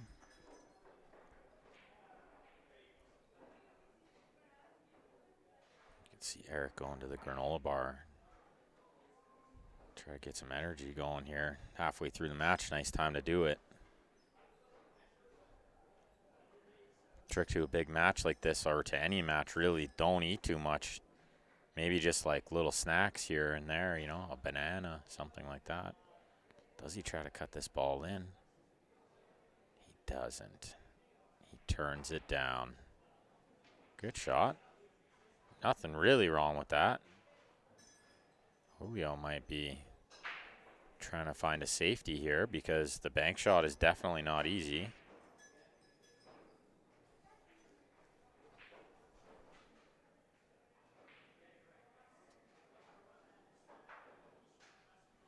Gito in the Facebook chat says he needs a spot. Well, Gito, there's lots of parking spots at the pool hall here. You can park. I wouldn't say there's lots, but there's spots. And there's spots to sit and watch the match when you get here. There's lots of chairs.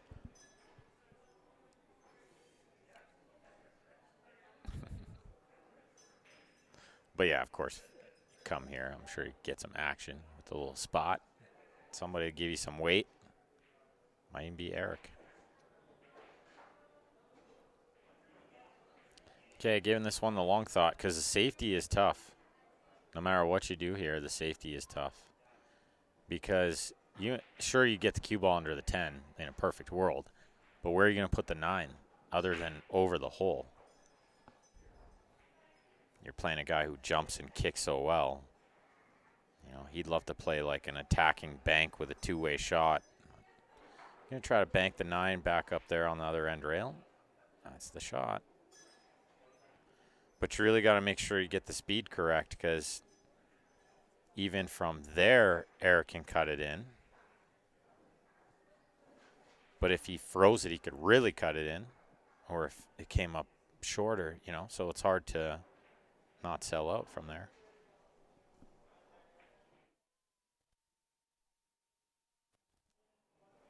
But I think it's important to make your opponent work for these shots, right?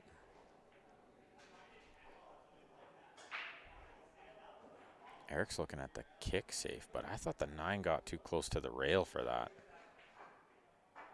He would know best. Nah, the shake of the head. I don't think that's there.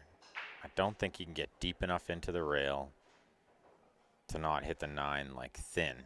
Then the cue ball would track to the left too much. You want to leave the cue ball there. I think he should think attack here. And up 3 games, it might be time to do that. The pocket's going to play big from this angle if you can cut it in. And really, the 10 ball goes from like, 65% of the table over here.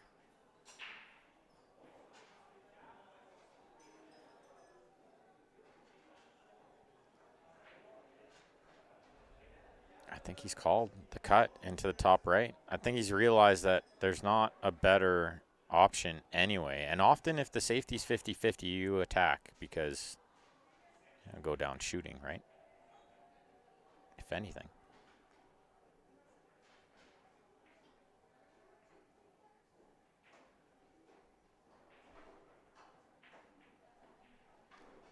Big shot in the match. I feel like Erik's just getting a little momentum here, and this would really go a long way to carry it. But we've seen Julio just make these comebacks over and over again. Never out. Never out of it.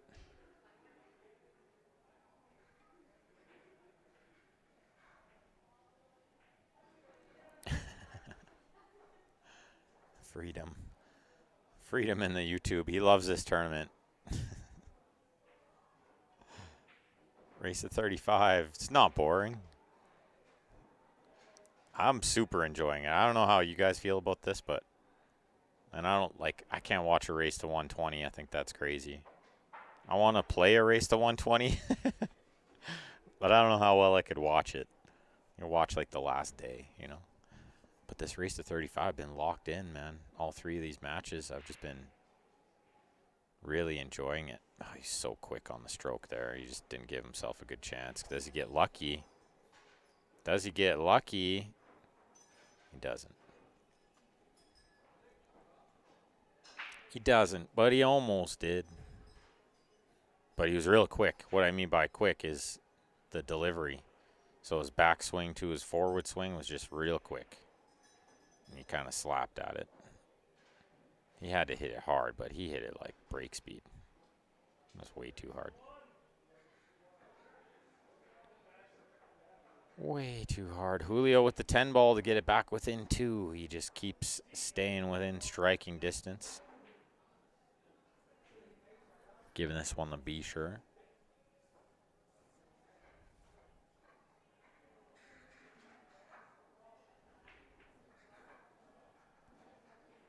Moves the chalk out of the way. I like it. Just not 100% on this one, so he's just being sure. And this is the mark of a really top player, is they don't shoot till they're ready, you know. Not till they're 100% that they're making the ball do they shoot. 18-16, it's right there. It's right there. These guys match up so good. They went 18-18 in the previous 2 matches. What are the odds they do that again? Not bad from here, really, right? Shout out to Lackno Billiards Pro Shop for keeping these tables looking pretty smooth with the new cloth they did in August. In 3 days, he did 18 tables with 1 helper. Amazing work, really. Tony Haynes from Lethbridge. He's a diamond dealer, so if you guys need a table or if you're looking for parts for your table or accessories, he's the guy. And he just opened a new little pool room. It's got some pool tables in it in Medicine Hat. It's called 616. Go check him out.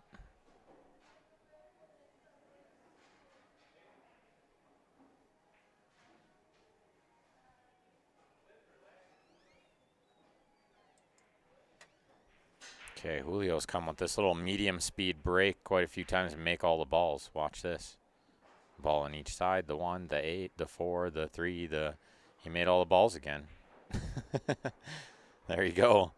That medium speed one, and he almost made the 5 ball there. If you can fathom that, he would have made 5 balls. But there's 6 balls that can go in on this break. In a 10-ball break, there's 6 balls that have a path to a pocket. And you don't have to overpower it, as you could see there. Nice break, right? Erik will be a little worried about that because he made a small mistake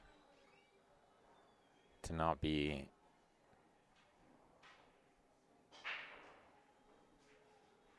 getting a better shot at that 9 ball. It was a bit long and, you know, thin cut and whatnot, but he did not hit it good. He hit it, slapped at it a bit. He'll remember that. He could have been up 4 games and now might be back within 1 just like that.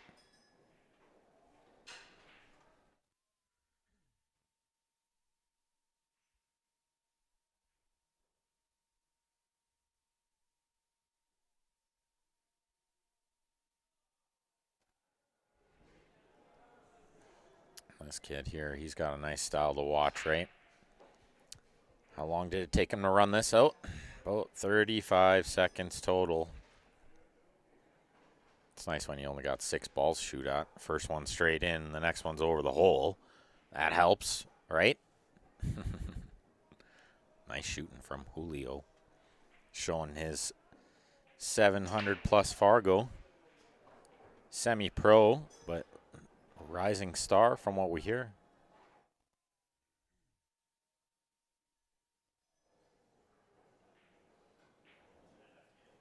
And rising indeed after losing the first set to Erik last Saturday. He's rose to the challenge. Come back, win the set on Tuesday, and now he's breaking to get it all tied at 18-18 again. Like Albert said, what are the chances? Well, if he breaks like that, I'd say the chances are pretty good. Tough to replicate that over and over again, otherwise he'd just run away with this match, but yeah, you see there he missed both side balls and he come up dry. So it's funny how that can work with the hand rack is the thing. If they were magic racking, you could replicate that over and over again. You get the exact same rack over and over, you just hit the same way. Kind of see that a lot out of these top guys, and they can just run packages with that magic rack. But when it's hand rack, it becomes more of a random thing to get the balls in the exact same position every time.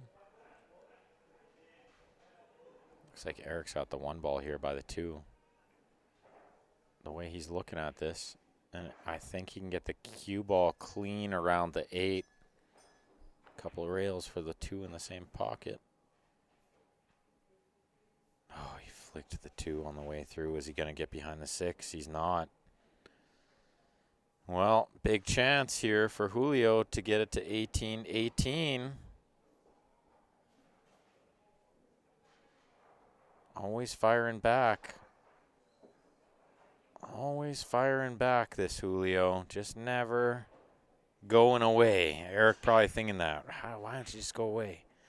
I can't put him away. Every time I get a little lead, he's come on back.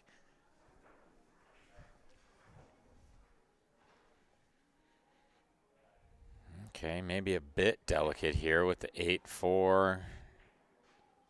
Maybe just a soft draw. Yeah, just don't want to get too close to the 3, but he's okay. And he knows he can switch hands so easy. You see him just comfortably switch hands. I think most players in that situation are going to overthink the shot before, worried about having to reach or use the rest, and then, maybe underplay it, overplay it, but he just comfortably plays it over there, switches hands, shoot it no problem. It's kind of about the 7 to the 8 here, because I think he's okay on this 5-6.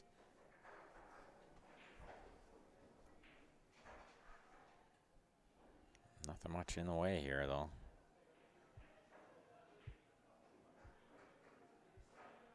Nothing much to do. Middle table again. Nice target for a pool player. They should be real good at that, getting a middle table. That's a nice place to be. You got all kinds of shots from there, and you should have good angles on balls from the middle, being that most of the time they're near a rail, like we see here.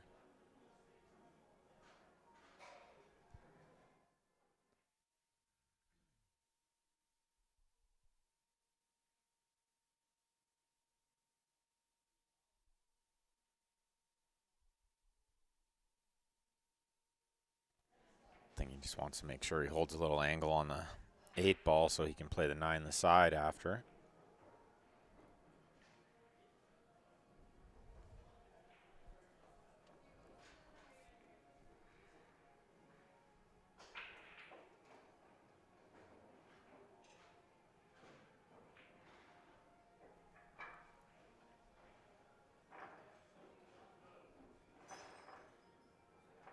Good angle here on the 9. Just come up to the top rail and towards the 10. He's going to come right on a nice line towards the 10, which is a little top and a little right spin here.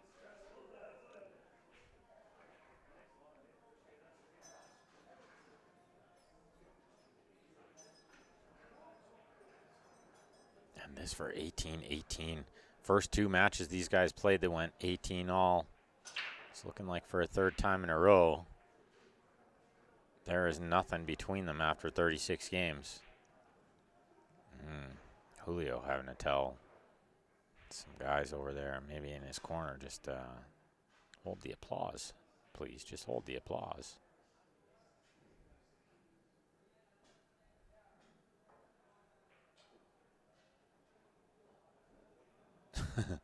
Getting a little distracted. Tensions are high. If they were playing for nothing, you just get down, pump that in. Wouldn't matter if the waitress walked by. But he can't seem to pull the trigger. One of those shots, right? Sometimes. And he really wears his heart on his sleeve, right? He's not letting up on the emotions out there.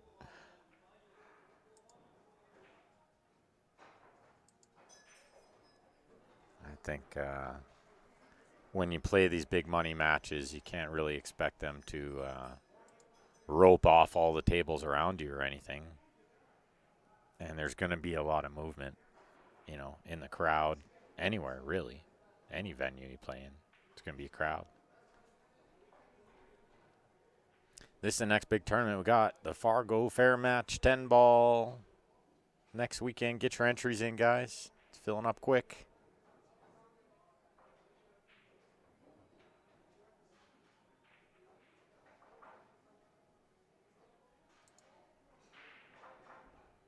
Okay, see him hit that one just a little more firm, but he's making all the balls again. And the 2 balls dressing up. Nice break.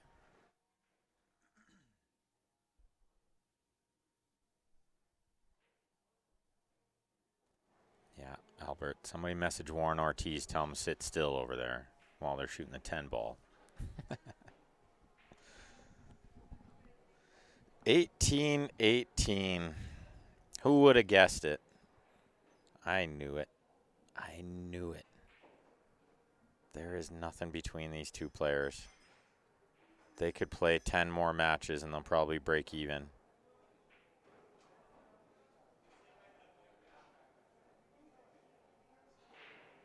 You can see him just eyeing up. Does the 5 go on the side after? I think it does pretty easily. Just needs to make sure he gets some kind of angle on the 3. Might be a little straight here. And reaching. And reaching. He's good at this. He's good at this reach over. Oh, and he stays smooth on the draw from there, too.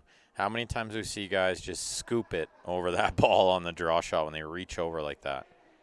I've done it lots. But he did land a little funny here. This ball is now very missable from this distance. The cue ball a little bit close to the rail. This ball just became a little bit missable.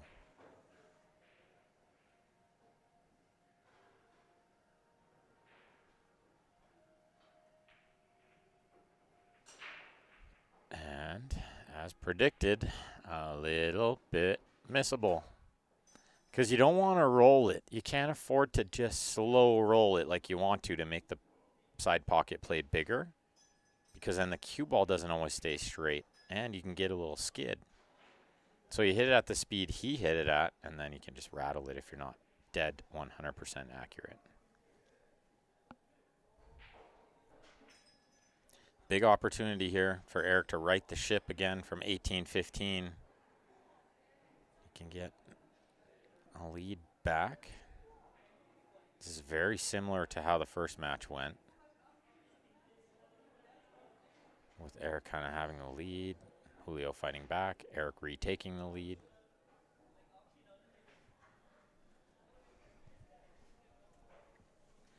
And sometimes if you're in Erik's shoes, you kind of just build off of that, and you can think about previous experiences.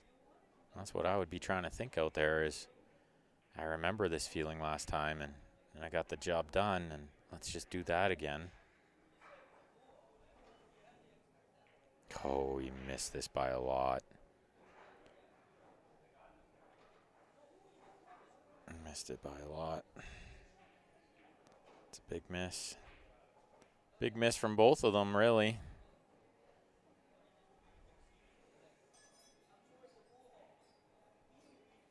Oh, that's handy. Nudging the 8 over the other side. That doesn't hurt anything.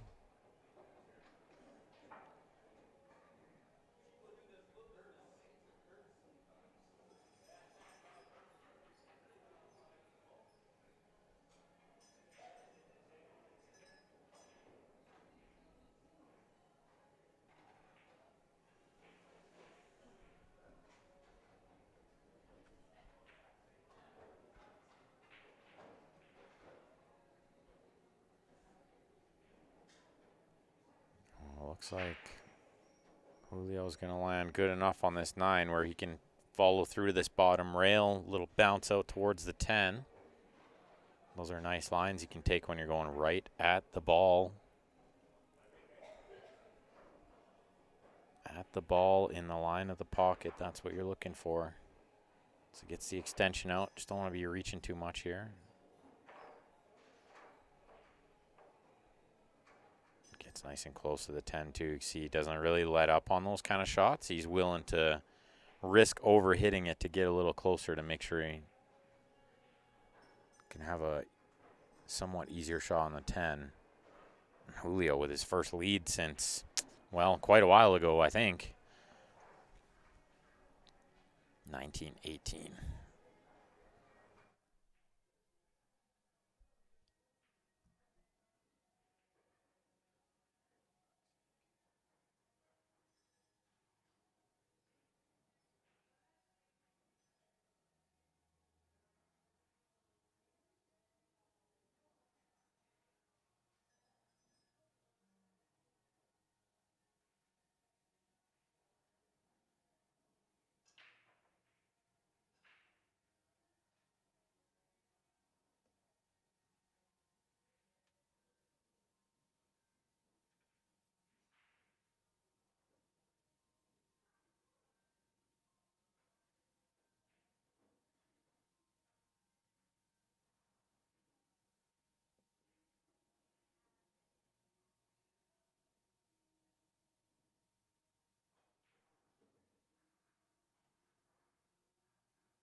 Hit it a little off center, and his cue ball got kissed up table. Let's see if he attacks this one ball.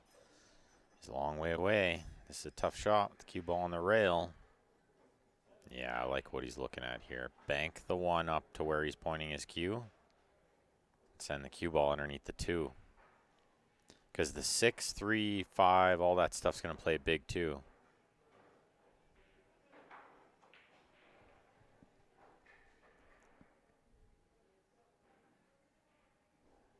And you can just lay up underneath the 410. He's not going to get this one where he needs it. He banked it right in. Don't think he called that. Just a big miss hit. He's trying to hold underneath the 410, I think is what happened there. So he just rolls it a little slower than he would like.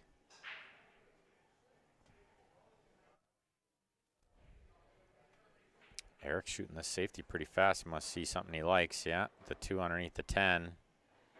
Can try to get underneath the 5 with the cue ball, but he knows he can control that 2 underneath the 10-4 pretty easily. And he did. He'd love to be under the 5 here too with the cue ball, because now Julio can kick at this 2. Maybe with some control.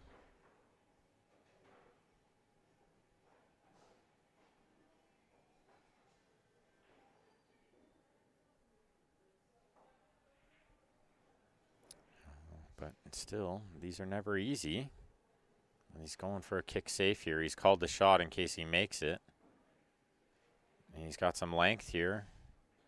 The cue ball near the rail. And he's looking close. So the 3's got to be in the way here a little bit.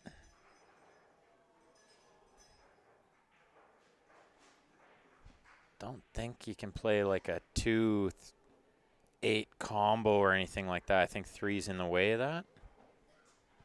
And I'm not sure. Yeah, maybe he has the 2, just cutting the 2 in.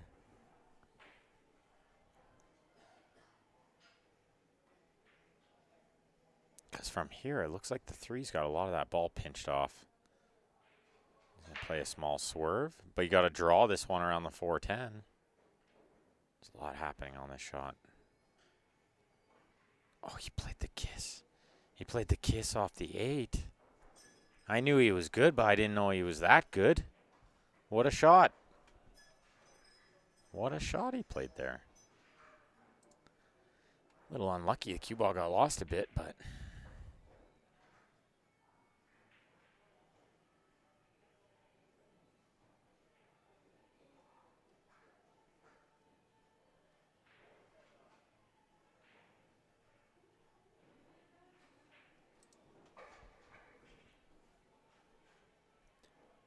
Good shot again. Erik always coming with these nice safeties, you know, where he can tuck both balls. Something to learn from that.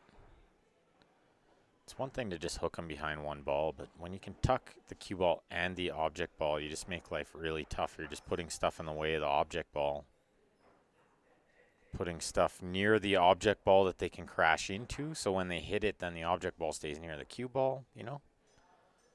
We'll see if that comes into play here. Maybe the 5 going to hold the 3 down there when he hits this ball.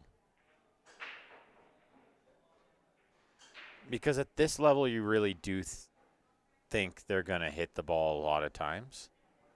They're going to, you know where to aim and what spin to use and use an extra rail so they give themselves a bigger ball and stuff like that. Like you really favor them to hit this one. Although he's going to go in behind it the other way. He just sees a better safety going this way, I think, but it's a much smaller ball. I like going this way, the way he's looking now, off the right side rail towards the top rail, in behind it.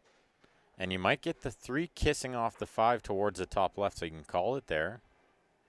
But you also might just get the cue ball coming down table between the 5-6 for a little separation. That's all you can really look for in these situations. Try to separate. Get a hit, separate the balls.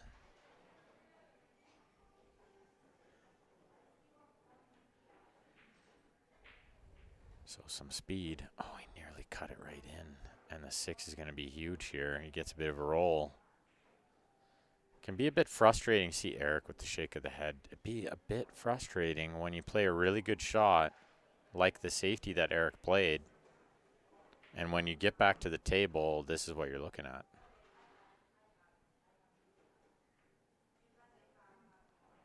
Pool's just one of those games. That's where it differs from golf a lot. If you play a good shot in golf, you get rewarded. There's no like, oh, I played a good safety in golf and then you get punished by your opponent, because your opponent can't punish you in golf like that. Look at this, gonna creep right to the wave of the hands from Julio. Always tell you what's going on out there, right? You just watch Julio's body language and you'll know what's happening. Just crept to a horrible spot where he's got like nothing from here.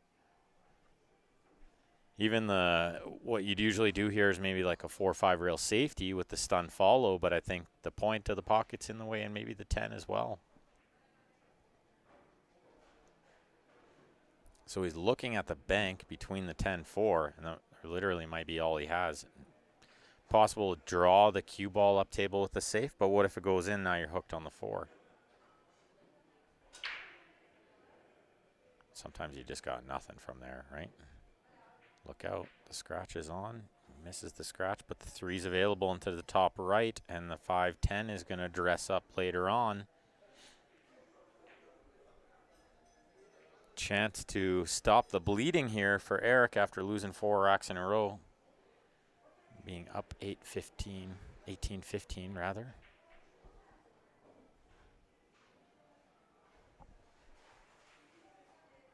Yeah, you can hit a great shot in golf and get punished, Mike. I know what you mean, but not by your opponent. You know what I'm saying?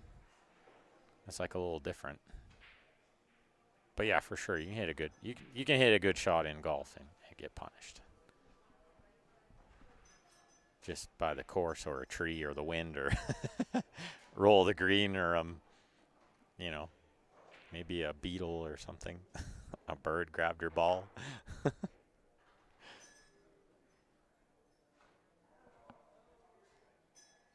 But I think one of the frustrating things in pool is like when you play a good shot and then your opponent, you know, just gets a little lucky or something. And it's like, you didn't do anything wrong. Okay, let's see if he's going towards the 8 with the cue ball here. This needs to go straight. He's rolling out a little bit. You could see him a little worried there.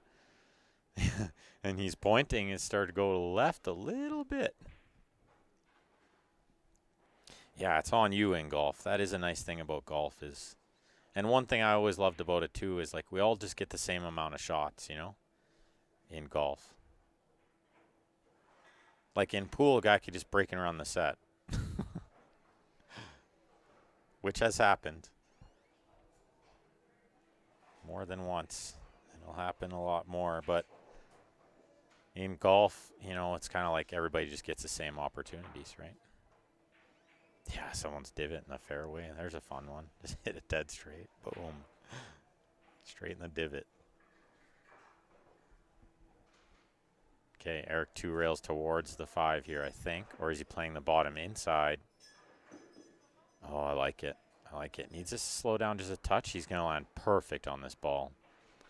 This 5-10 combo, he's had a lot of early wins with these combos, which is nice in these sets because you want to save a little energy. If you don't have to shoot all the balls, that's great.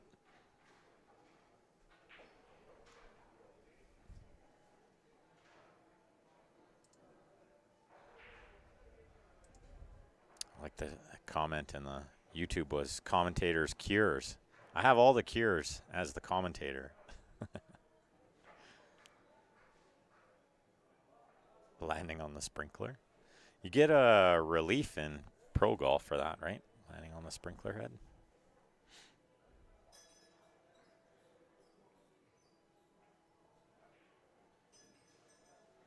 I like that he's giving this one the B, sure. I think just maybe the waitress cleaning up back there or somebody just moving around back there.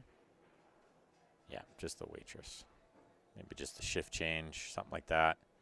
So he just wants to make sure he knows how big is every shot now. They're over the halfway mark. Getting down the back stretch is now the time when you got to just really be sure of every shot, right? 19 all. There is nothing between these guys. What a super matchup. I'm the biggest fan of these two players after watching all these games. They're both just champions. And they both have great fighting spirit, and they're just super potters of the ball. They just do everything nice. It's been nice to watch. And pool's such a hard game. These guys make it look so easy, but pool is so hard. So hard. It's like imagining golf, they put another ball on the green, and you had to hit your ball into that ball into the hole, but while also playing position onto another ball. How hard would that be? It'd be a lot harder than pool. But pool's a very, very tough game. There's so many things going on. And I think players like this, they could just make it look so easy, but it's so hard. It's so difficult out there. And then you add in all these other factors like pressure and stamina in a race to 35, distractions around the room, all these different things happening out there. It's tough. Well, I was going to say he wouldn't mind that one ball going in, but it's okay where it is. He's got half of a path from the 1 to the 2. These ones in the pocket are extremely tough to navigate sometimes, though.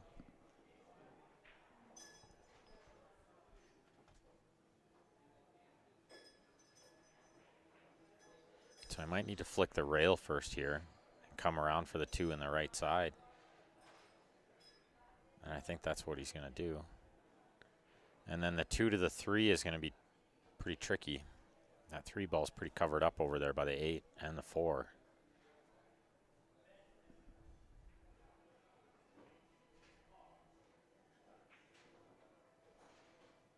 Yeah, rail first, around for the 2 on the side. He's hit it pretty nice. You can see he's willing a little bump off the 5 because he doesn't want to end up jacked up over the 5. Oh, look at this. Is the 10 dead off the 6 in the side?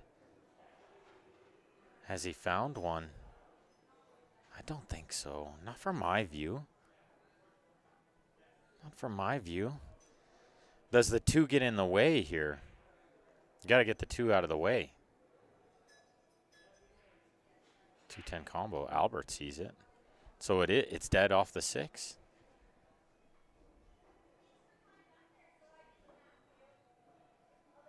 Yeah, he's really looking at it. So it's got to be dead off the 6. See if he draws the cue ball underneath the 4-3 as a safety. Because that's there. Or even with the follow, that's there, I think.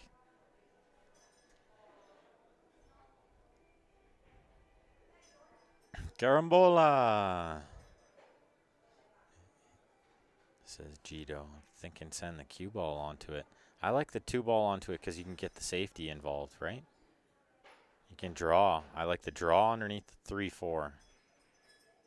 Yeah, it wasn't dead, man. I thought it was pushing to the rail. From my view, it looked like it was pushing to the rail, like near the horn, but maybe the 2 to the 3 was just not there, just not available, you know? Stephen Lau. You're too kind, my friend. Welcome. And thank you, everybody else out there tuning in as well. Do me a favor, guys. Click that share button. We're about 4.5 hours into this match, and these guys are putting on such a great show. Definitely deserve the viewers, and people should get to see these guys play. They're putting on a great show. So share with your friends and to some pool groups that you're a part of. I really appreciate that.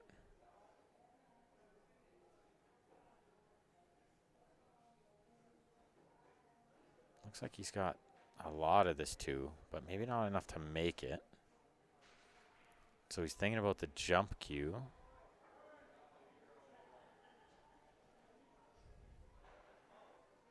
Oh, and he loses the cue ball off the table. I haven't seen that from him very often. He's pretty handy with that jump cue. Pretty handy with the jumper. Looks like a hand shoe. If I was to guess, that jump cue is a hand shoe jump cue. James Hand Shoe, I think out of Texas. He used the Purple Heart for a long time. Really good for jump cue wood. Just real stiff wood. And I jumped with the Purple Heart shaft for a little while with the thumper. Jumped real great. Okay, same problem with Erik here is 3 ball is very difficult to get on. And we've seen Erik make a lot of mistakes from ball in hand in the previous match and this one. He made one mistake. Got a little funny on a ball. Ended up okay, but watch the 10 ball. Watch the 10 ball. He's perfect. What a great shot. And that's kind of what I was talking about. There's been a couple of shots he got wrong. It's so nice to see him get that one right and correct the mistake. Great player, never lets that keep happening. Never. And he's such a great player with a big heart. He's going to make adjustments. He sees the scoreboard. He's like, I got this guy right where I want him. I've been here before. And it's just time to get to work. He played a nice little shot on the attempt of the 10 ball. I know it wasn't there. From my opinion, really not there. But the safety was there, you know. And he played the safety nicely. And he bought himself another shot. He's going to be jacked up over the 10 just a little bit here, but I don't think it matters because all he has to do is stop the cue ball right there. He's going to have a shot on the 5 in the right side next.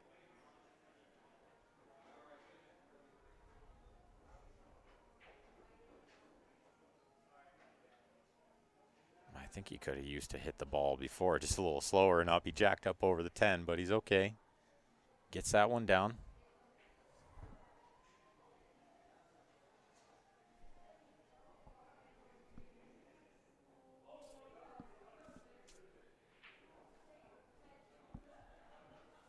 Little soft follow through this one. 6 and the 7 right beside each other, and the 8 over the hole. He's got nothing much to do here.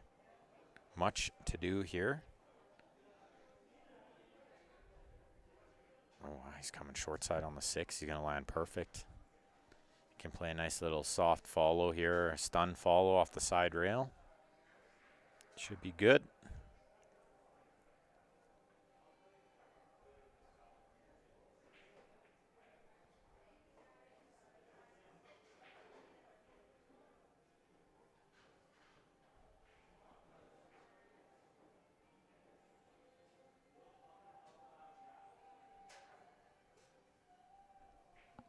Rather not be straight on the 7, you wouldn't think. Remember some number of racks ago, he just drew straight into the side pocket. He's got to not ever do that again for like a year. So hopefully he's got a little angle to work with here on the draw shot towards the side rail to the right of where his hand is. Wow. Well, he's going to take the cut shot, thinner cut. This might be a little deceiving on the camera. Maybe not as thin as I think. He might be able to play kind of a plain ball here, like a low right spin, but not draw. Just let it come around. Yeah, beautiful. Beautiful shot. Beautiful. And you can see on the 7 ball, he just landed a little straight. He just took his medicine. Come around the 10, no problem, right? Don't need to land straight in on every ball. Erik at 2019, crowd getting into it. They're getting there, guys. They're getting there. 20-19 in this race to 35. It's been fun to watch so far. How fun was this guy to watch when he came a few years back, playing some straight pool, and man, what a joy to have around. He was fun, man. He's got all the one-liners, and he got so much knowledge. I played him a little one pocket. Was a real joy. Hopefully we'll get him back sometime. Shout out to Predator there and jam up with the nice jerseys.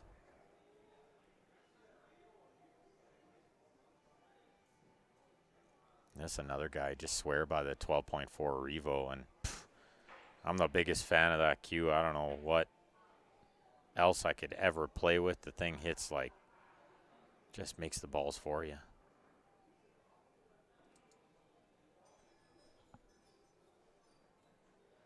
All right, Erik to break.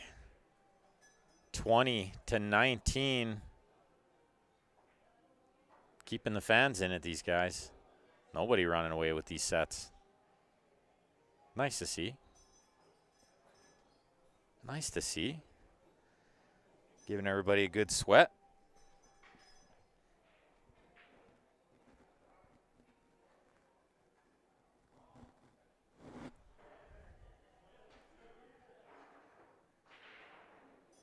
Ooh, adds a little speed to the break, and maybe too much speed, but the 2 finds its way in. He's going to be hooked on the 1, I think. Maybe not. Maybe not. Well, the 2 ball found its way in. While looking at that, all the other balls found their way in. He made 2 other balls. Good break. Boss Mustang in the chat, in the YouTube. Yeah, my summer was great. I had a really great summer. One of the best ones ever, really. Soaked it in, man. Took the whole summer off a pool. Didn't hit a ball for like 3 months. Probably hit 1 hour of balls in 3 months. It was probably the most time I've ever taken off a pool in 15 plus years.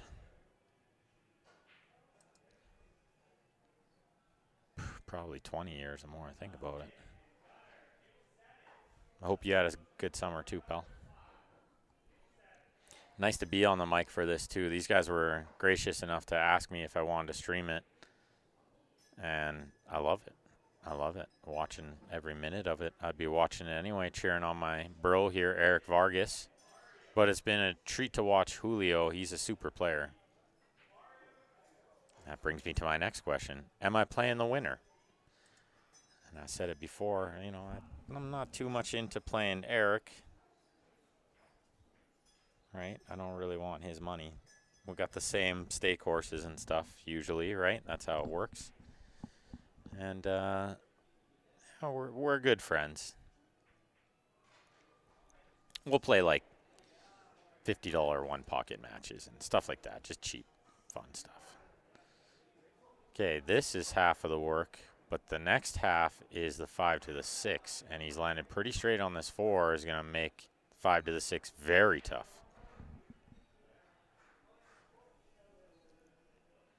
He's got to come with it on this shot and the next one. Glenn watching from work in Saskatchewan. Let's go, Erik, he says.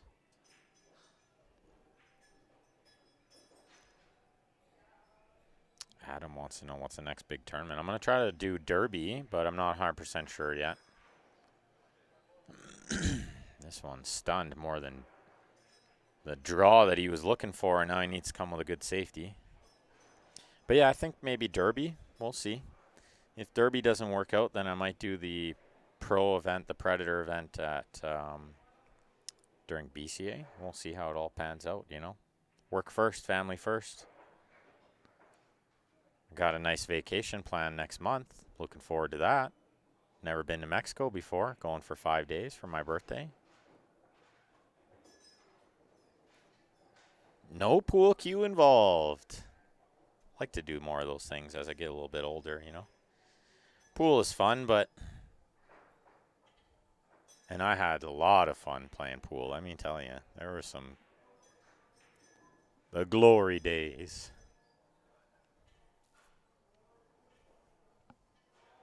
But I got lots left in me, too. I want to gain some good experience, so I thought Derby probably the best place to do it. You get, like, a lot of shots at different games playing big players. And then, of course, there's all the action there, too. But I think that's probably my best bet now. It's really expensive to travel. And probably best to go try to get, like, 3 tournaments in one shot, right? Like lots of experience in one shot on one flight. Hotel is just absolutely insane at Derby because you got to be there for 10 days, but that's fine. We'll figure it out. I got some really good friends, I'm sure, that are going to help me out as they always do.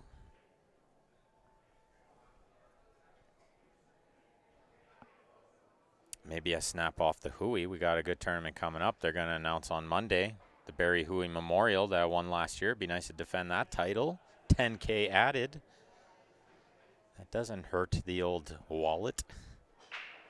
That'll help me get to Derby as well. You know, all those little things, they help for sure. Every little win helps carry it along. Brad Mandel, it's Ben Francis on the mic that you're listening to. That's a real tough shot. Cue ball is going to stay dry, so Erik's going to have a tough shot here. The cue ball on the rail. Got the option here. He could make Julio shoot again, but you can't really. You can't really. You got to shoot from here. You got to back yourself here. You can't give it back and watch him drain it. And it looks like a tough shot, but I think Erik's pretty good at these shots. I like his chances here.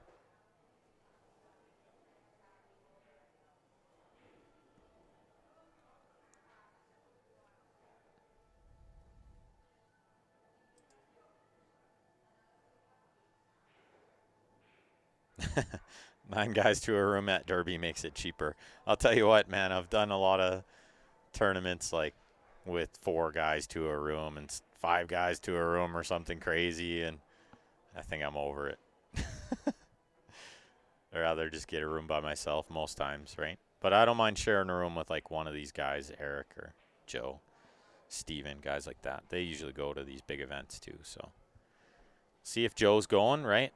My leather pocket brother will represent LP on the road. Yeah, that one's coming off the rail. Is he going to get lucky? Nah, he's going to leave a little gap between the 9, 10 to see the 6. It's going to be all tied at 20. Just can't run away with it here, you know. Erik had a 3-game lead, disappeared right away. And these 1-game leads are not lasting long. Julio had one, Erik had one, and boom, we're tied again.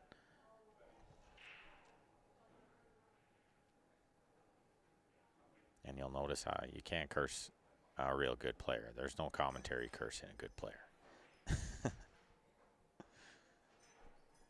You can't believe he went for that. Yeah, the safe was there too, right, Scott? I don't disagree. Erik, usually the conservative player. I was a bit surprised as well. Could have knocked it underneath the 10-9, right? I think. He just didn't want to leave the cue ball hanging out to dry, and then these guys just kick so well, right?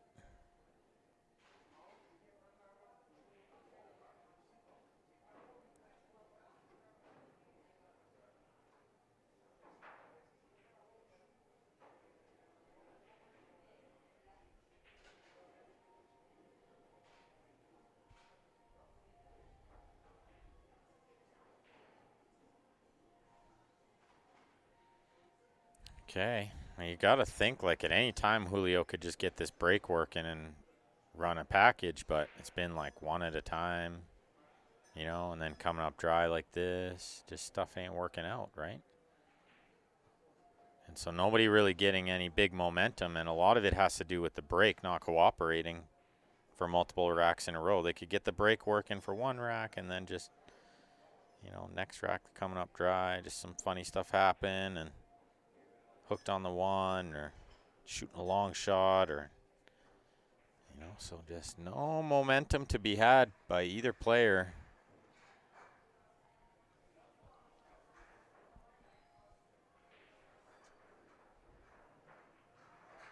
Erik going to try to get the window between the 8-10 here.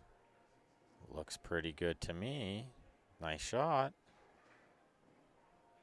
And the rest of these lay pretty good, so that might have been the key shot right there.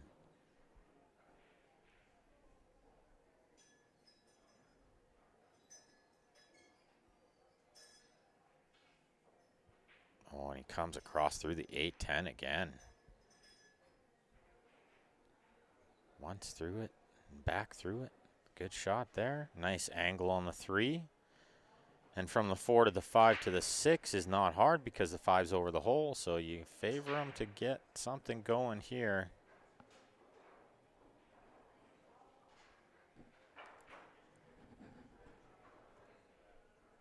But look out. He's lost the cue ball. He's gone off the side of the 6. You can see the 4 still a little lucky there. He wanted to be between the 5-6, I think. He's not looking to be between the 6-9 with the cue ball.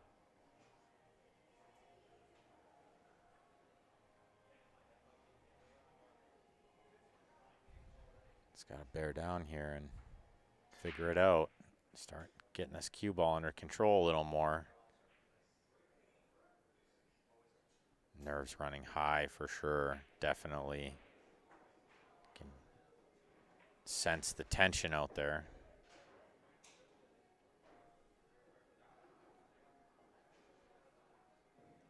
Shout out to Budgie Peñaflor Buhain, catering business in Winnipeg. There you go, you got it, pal. Erik with a good shot on the 5 there. Get himself out for a shot on the 6. See if he draws this one over for the 7 in the same pocket, or if he bounces out to middle table for the 7 in the top left next.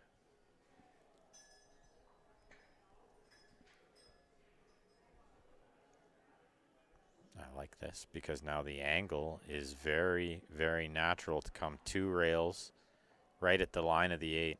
What he wants to avoid is having to deal with the 10 when he shoots the 8. So I might have to flirt with the right side pocket just a little bit.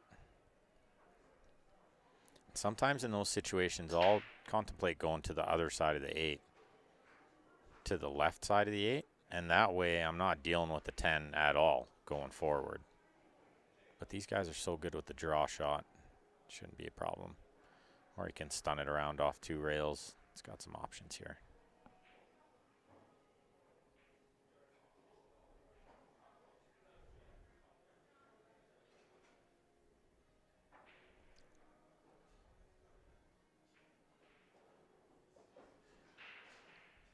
Wants it to go a little bit, and that'll do. He just didn't want to be queuing near the 10. Having his hand near the 10 is going to make it a lot more difficult, but I think he's cleared that, so he's okay.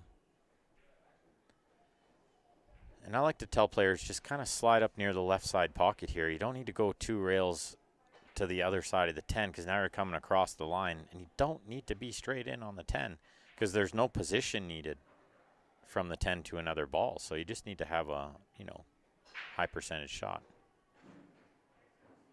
like this.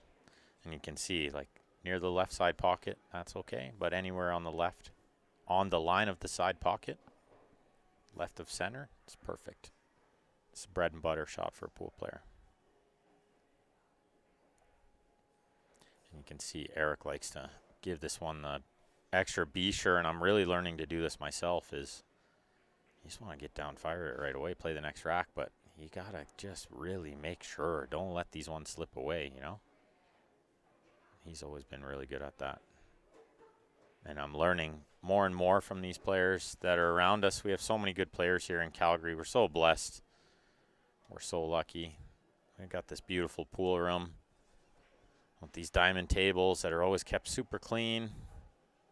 Balls are good. The lights are good. Ownership's great. They're always adding money to tournaments and hosting nice tournaments for players of all skill levels, and we're very lucky. Little washroom break for Erik here, so I'm going to run for a quick washroom break too, guys. We'll be right back. Don't go far. Lots more pool to come. Shout out to Benny Francisco for keeping the tables top notch. As Gito says there, we got it good here at LP. We're spoiled.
So we saw a little of this in the last match. Erik changing up the tactics. Yeah, we're all thinking the same thing, Vino. Don't go the side break again. He's had some success with the head ball, you know, the straight on full hit break. You're just not sticking with it, so he's not hitting it consistent, in my opinion. He's had a couple go wrong, so has Julio, but they've had a couple go like super right. So, but maybe he's just feeling something with the rack there, right? And I don't mind changing tactics a little bit here and there. Yeah, nice break.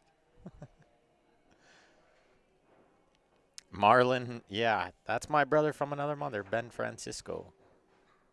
He stole my name. Aaron, when he grows up, he wants to be like me. Like Ben or Ben? What a jump shot Erik played with the opener. You guys see that? That was a super shot. Same guy played this shot. He came up well short of where he wanted to be. Or he just didn't get the spin and he wanted to have the 4 in the corner next, is what I would think he would be playing. Yeah, tricky one here now. This is real thin into the side.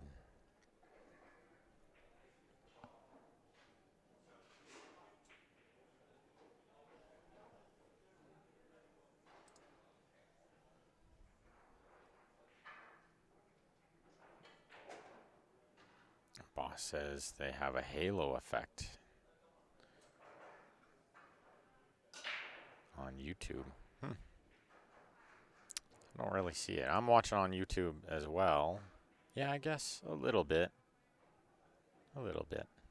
We can't stream in like 1080 or 4K or anything because the internet here is just no bueno. No bueno.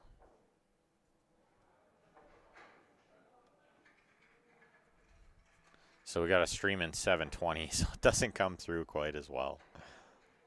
Definitely the Facebook looks a little cleaner, but we do the best with what we got. You guys get to see what's going on, right?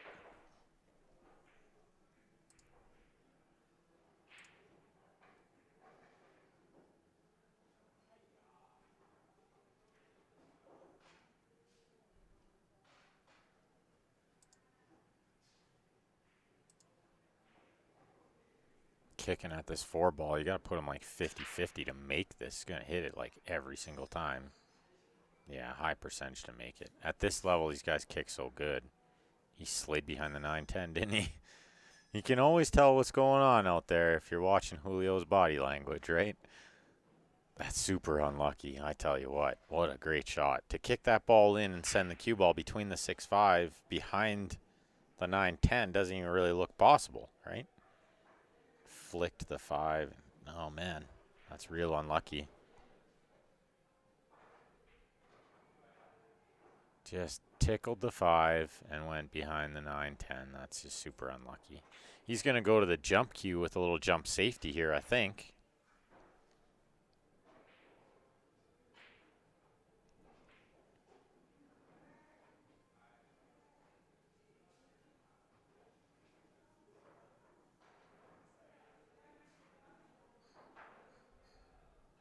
That's not bad. That's going to hold up to a spot where I don't think Erik can cut this ball in. He could, but I think it's low percentage. Emerson, yeah. Julio likes that break. You know, 60% of the time he's going to get to shoot. I think more than that. I think it's like 90% of the time he's going to get to shoot. I think with the way both of these guys are breaking right now, actually, the opponent's getting to shoot about 90% of the time. There's not many, you know, packages going on. A few breaking runs here and there, but nothing crazy. Erik gonna duck between the 7-10. Man, he just hits these safeties so good, right?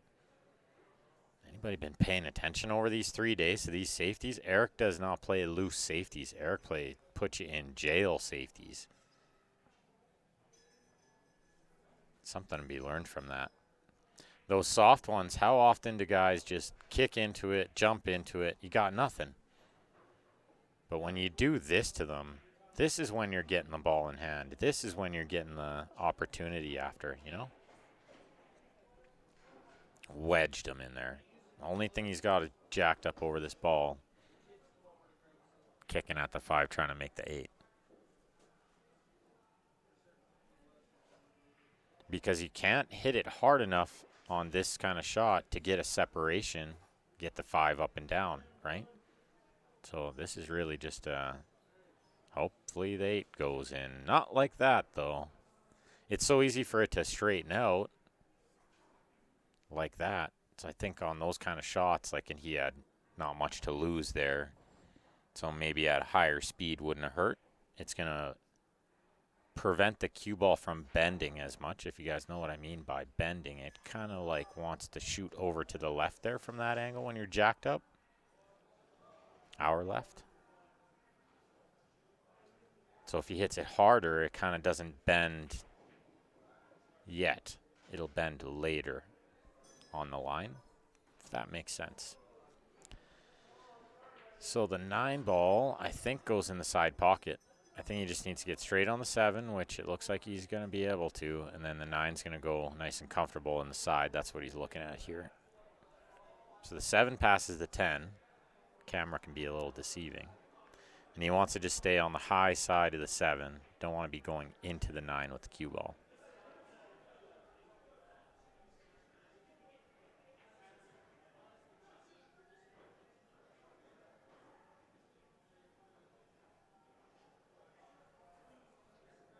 And it looks like he's just okay. Gonna go to the powder a little bit. A little towel, a little powder, maybe a little sip of water. These racks are becoming ever more important, so I think we're going to see Erik slow down just a little bit, which I would encourage him to do. He plays probably his best game is like just a little bit slower. I wouldn't call it slow. I have seen him play slow, of course. I've seen a lot of people play slow. But I think his style is best just a little slower than most.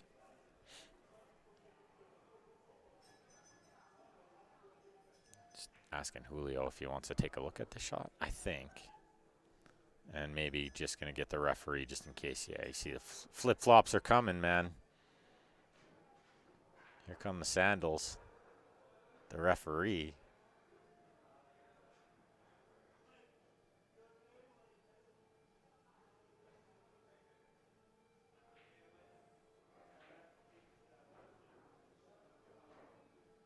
Emerson says, like the bending in term. Sounds like it's your shot, Ben.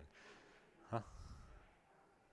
Not quite sure I understood what you're trying to say there, Emerson. So you can see what the referee does there. He's taking the video, but he looks over at Julio to say, do you think it's a clean shot? Like if Julio has an argument, they're going to go to the slow-mo on the video. But obviously on that kind of shot, there's no argument, so Julio just says, yeah, you're all good.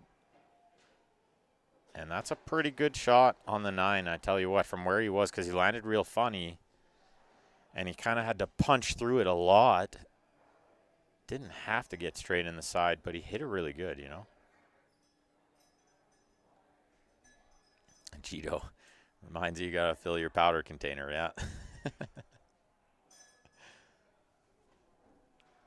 All right, guys, 22-20, Erik Vargas. Is it moving time? I feel like it's moving time. It's about time to make a move, right? Let's see what he's got for a break. Does he stick with the side break? He's kind of been going back and forth. I don't like it. I'm not going to lie, I don't like it. But he's a very smart player, and he knows what kind of strategy is working. And if that's what he's got to do, then that's what we're going to see him do. He's making balls like this, but he's leaving stuff tied up intentionally.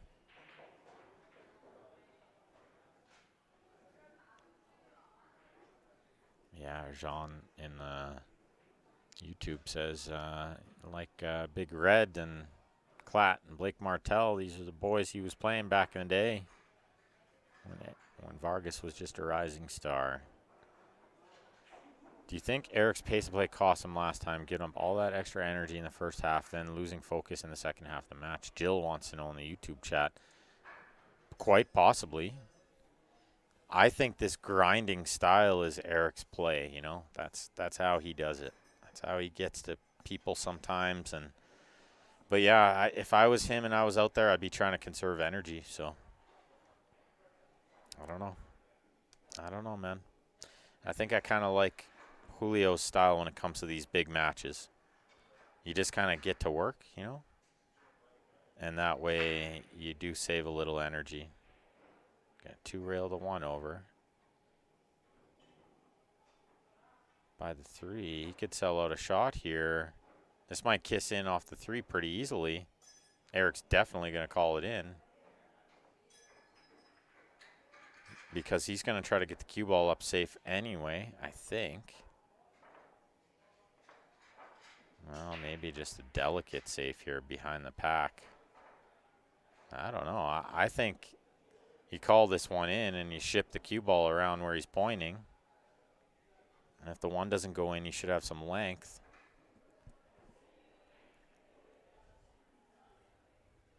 And don't mind the bump on the camera, guys. That's just the table where the players are sitting near. They just touch it once in a while. But I got the tripod taped down pretty good, so it should be okay. Yeah, just like this. Watch the scratch. Aye. That was the only thing that could go wrong with that shot, right?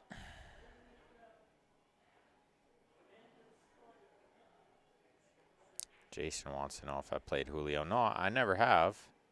But I think we'd match up well by the looks of it. He's a good player.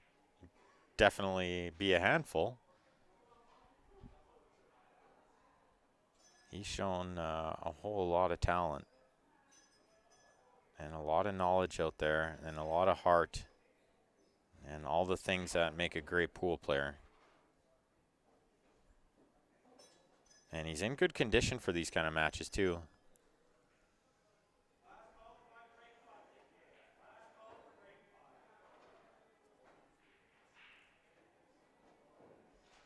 Okay, now we got some more Vargas supporters out there thinking Erik will win. Wasn't looking that way for a little while. They had a lot of Julio fans out there thinking Julio got this one pretty easy. They watched the last match. They didn't watch the first one.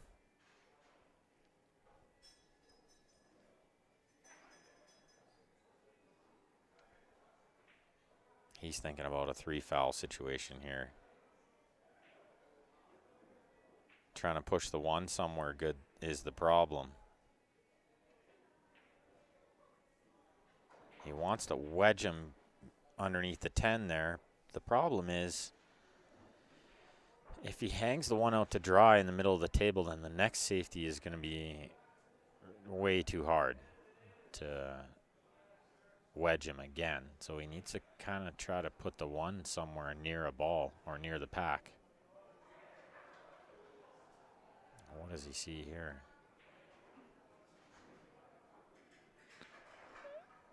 Trying to run out here is no good. The 3's in jail, the 4's in jail. It's definitely a safety situation.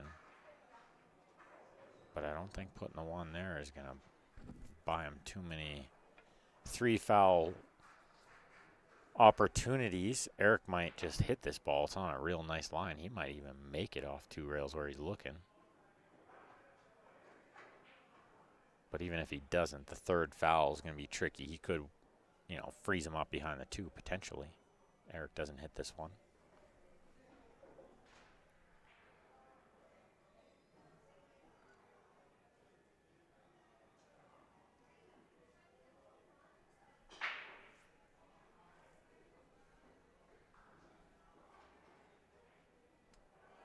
It's about 6:30 on Saturday night. Hopefully you guys are all enjoying the stream all day. And if you're just tuning in with us, we're at Leather Pocket Billiards in Calgary, Alberta, Canada.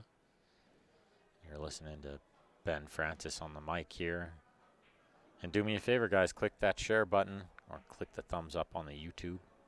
That's all we ever ask here at these free Q Sports live streams. And if you haven't already, head on over to the Leather Pocket Facebook page and give them a like and a follow there. And of course on the Q Sports Live page. That way you get notified every time we go live.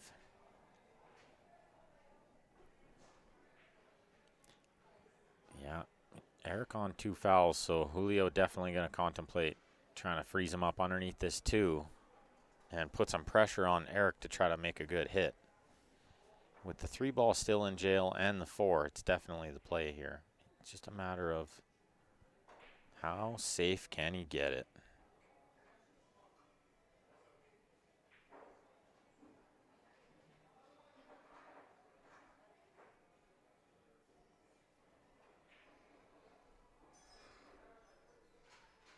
And now he's looking at, if he made the 1-2, could he get safe from the 3? And I like that because it's developing the game. Sometimes you think, well, I safe him again here and he hits the 1 and nothing happened. Now I'm back to square one. So I do like trying to play shots that progress the game. And often I get in a little spot where I get a little impatient with the shots and trying to progress it a little too quick. Sometimes you just got to be patient too. So you just put him under the 2. If he hits it, right? You figure it out later.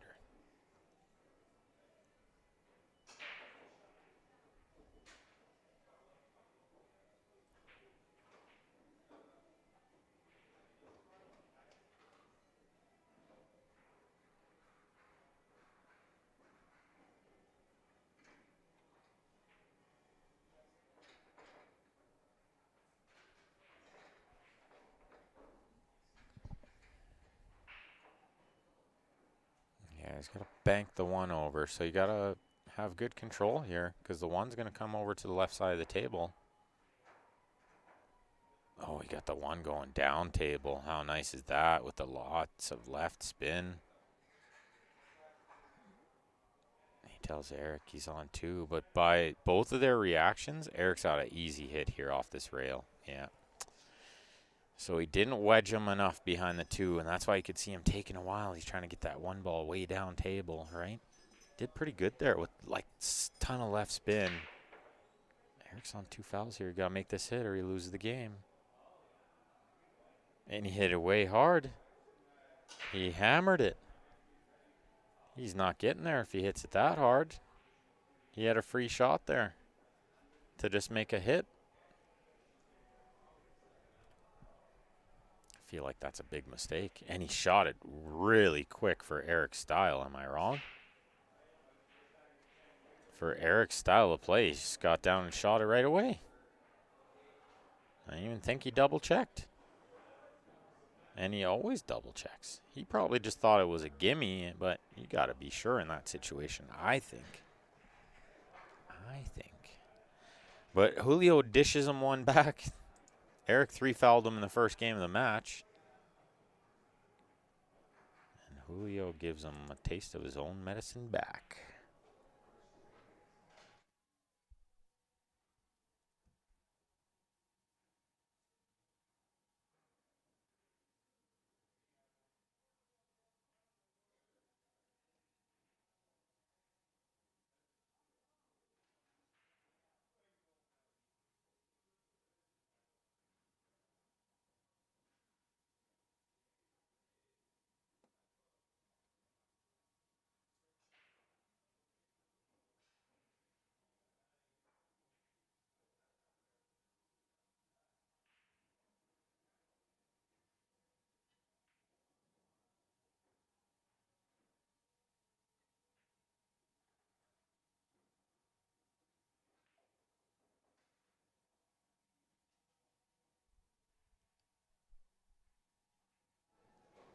And this is why I think they have to stick with this break. I don't know how much I love Erik's strategy of going to the side break, because even when they're missing the side balls on this break, they're making some of the banks up table.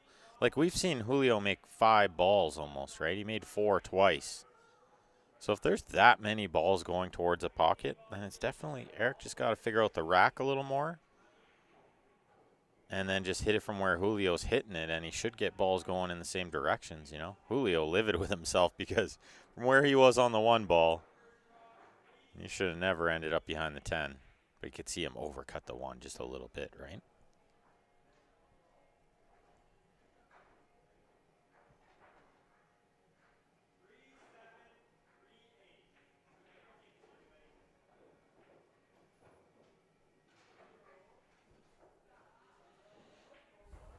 Yeah, he doesn't have much else other than what he's looking at here. The kick with a little left spin to try to make this ball, and maybe the cue ball gets underneath the 7. I think he pointed over there. Maybe hits half the 2 and kind of bank the 2 down towards the 8. Cue ball up table. Like, there's some good things that can happen here.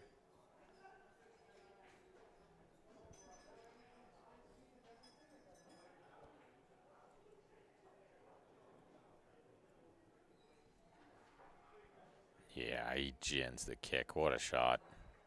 What a recovery shot. It's not out of the woods yet. Cue ball near the rail here. He's got some work to do from the 3 to the 4. But this one, I think, is going to come around off 3 rails pretty nice towards the 4. He's trying to come around the 5 on that side. That's asking a lot.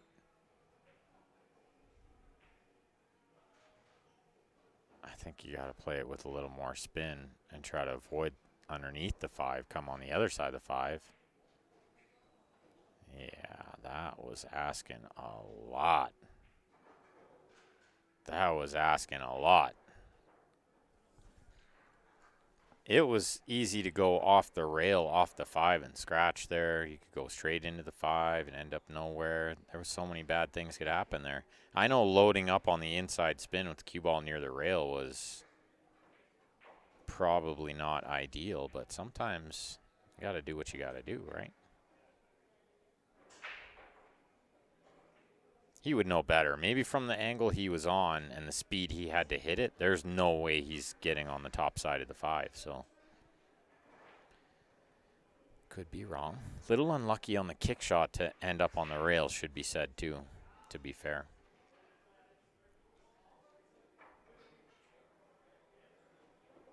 He goes for this one.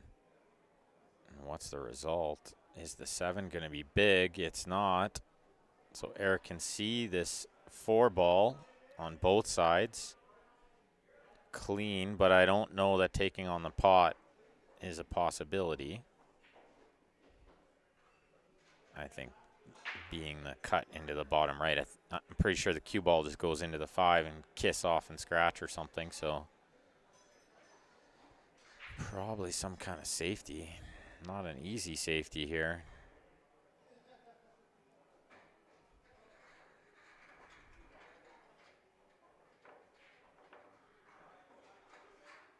Yeah, tricky spot. He's going to call the back cut.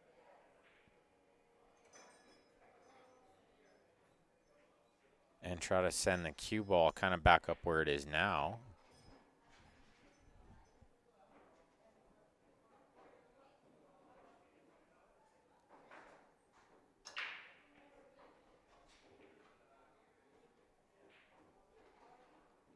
Yeah, this is the shot I thought he would play.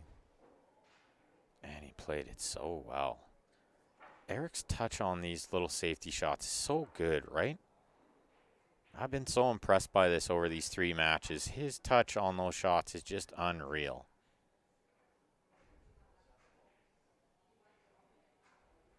Tables are playing really nice, too. It's nice to be able to trust that you can do that.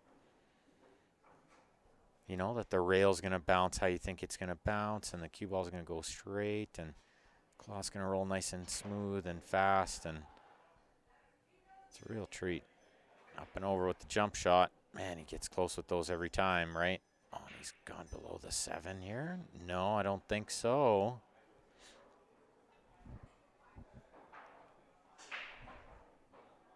I think he can see this one. If not, it's a little baby jump over the edge of the 7.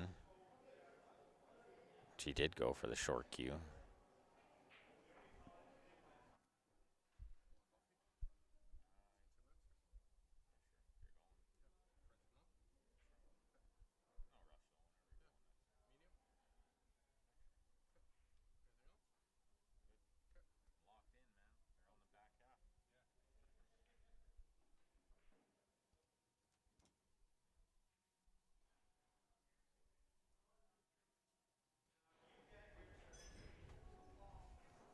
Nice to have friends. Hey, got my bro Sam. He's going to go get me a coffee.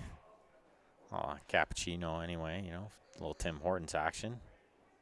Some Timbits. Got to love that. Okay, Erik with the little jump here. Oh, he hit it sweet. What a shot. Finger snaps. They say finger snaps. Nice shot. I think he goes underneath the 9 here with the cue ball, and the 5's going to go underneath the 8. But he could go the other way, actually, if he can see the left side of the 5 a little bit, or just a full hit, a little spin. It's more of a devastating hook, I think. You can freeze him up. Oh, but he's hit it pretty hard. I think it just slowed down. But he hit that one pretty hard. He's trying to really get him really hemmed up there, you know? And so he goes for it a little extra. He almost overhits it. I think Julio can see this ball. Not enough to cut in the side, though, I don't think.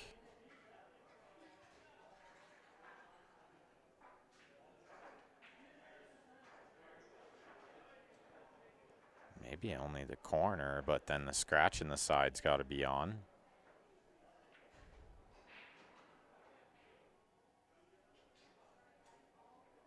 Yeah, 4 hours left. Gonna need some sugar, yeah. That's right, Oz. Oh, he tried to jack up and punch it. What's happening here? He's got away with this a couple times in this rack already, I think. Not this time. I think Erik will freeze him on the 8 this time.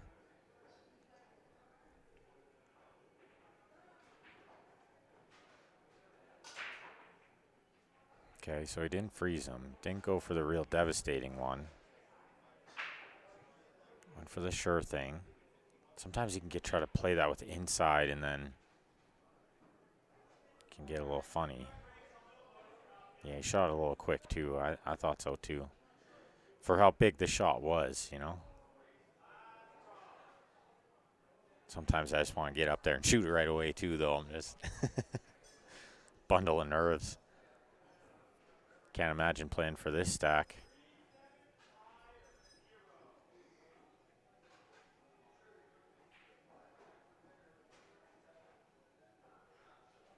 He's going to call it in. He can 2-rail underneath this 8 ball and get this 5 going towards the bottom right where he's standing. 8 ball's big here, though. Oh, he hit it pretty good.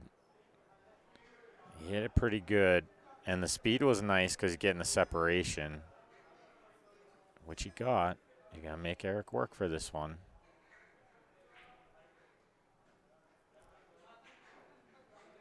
Long way away. Cue ball on the rail. Big shot coming up.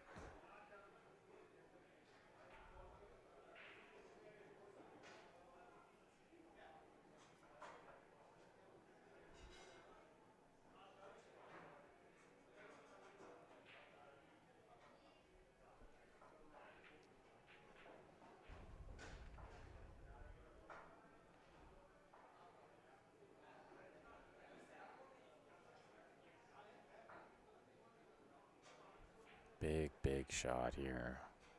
22-21. Gotta keep everything still.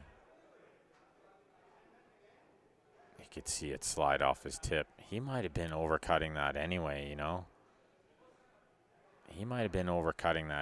Just knowing that it was too difficult to take on.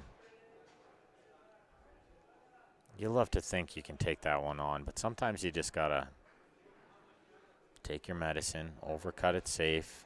Got a big window over there with the cue ball to get around the 7-9 and get some safety happening. Got a pretty good kiss to shove it over there a little bit too.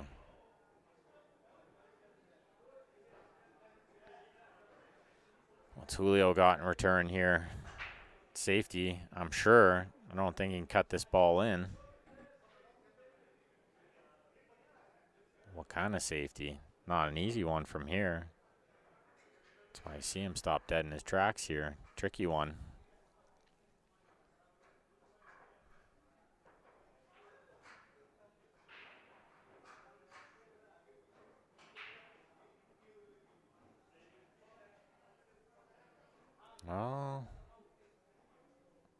He knows the 9 is big there, but I think Erik can combo that in.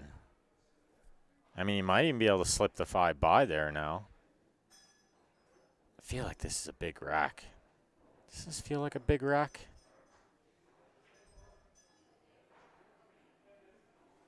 Yeah, I don't think he played it like that. It just looked like he slipped off his tip, right? The shot before by Erik. I wouldn't put it by him playing like that, but yeah, don't think. Looked like he slipped off his tip, you know?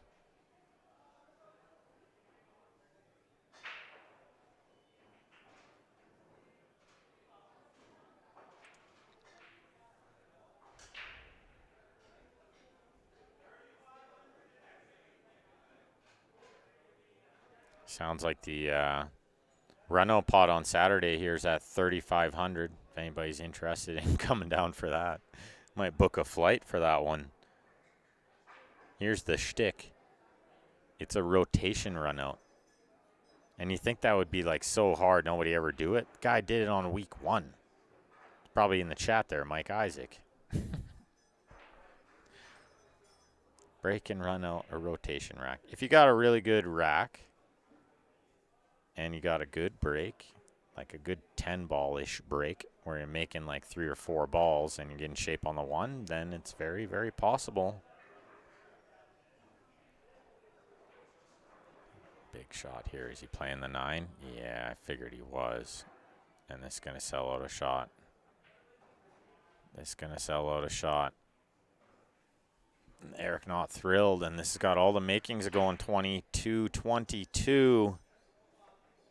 Mind you, a little work to be done here from the 8 to the 9, I think. Oh, not to mention from the 5 to the 7 if he plays it like that. What a shot. It's Julio, he's got big firepower for those big shots. Almost had to slam it around there. That was a nice shot. Made it look way, way easier than it was. Yeah, he wants a little angle on this. Doesn't want to be straight. Looks pretty good. Just going to draw it over above the 10. Right there. Yep, that would be ideal.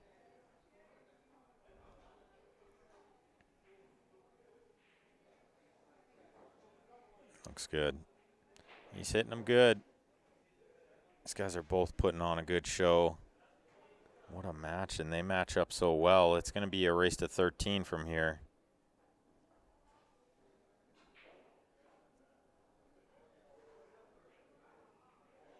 And there is just nothing separating these guys.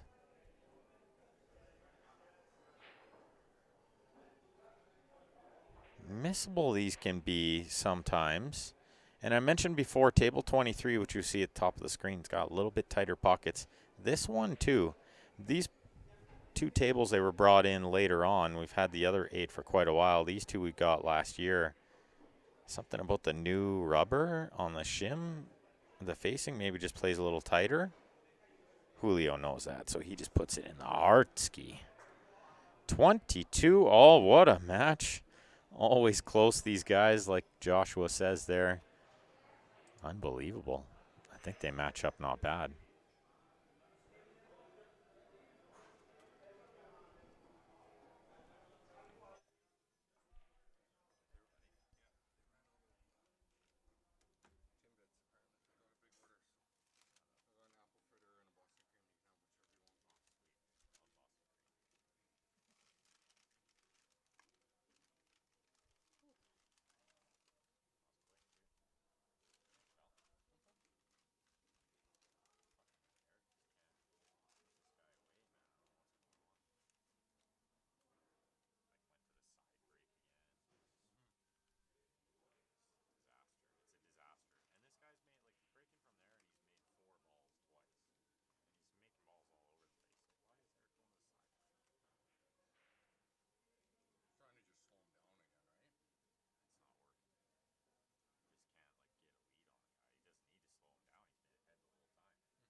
It's a Julio lead. We haven't seen one for a little bit.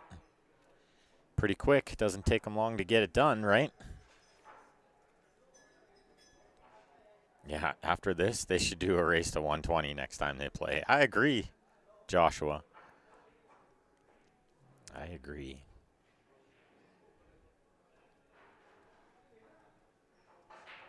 Race to 115. All right, 23-22. This is where we saw Julio make a little bit of a move in the last match. He just started to pick up the pace and just started to pile on racks really quick. And got a big lead, but we saw the same from Erik in the first match where he just piled on a big lead in the middle of the match. But look at this break. Seems to be that Julio's got the break figured out way more than Erik. Squatting the cue ball in the middle and making balls, man, and that's worrying if you're in Erik's corner. 120 loser breaks. Oh, that's great, Oz. Race to 120, loser breaks. 4-5 looks not bad later on. He's going to shoot the 2, then the 3, and the 4-5 looks pretty easy to control the 4 after.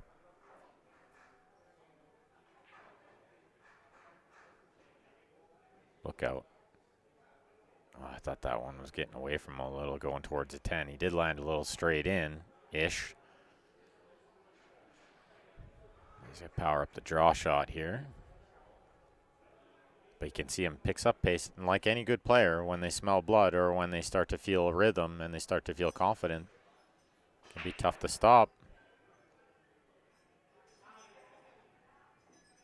And one that plays quick like this can really put it on you so fast you don't even know what happened. Erik can feel like he was up 22-20 like only a few minutes ago.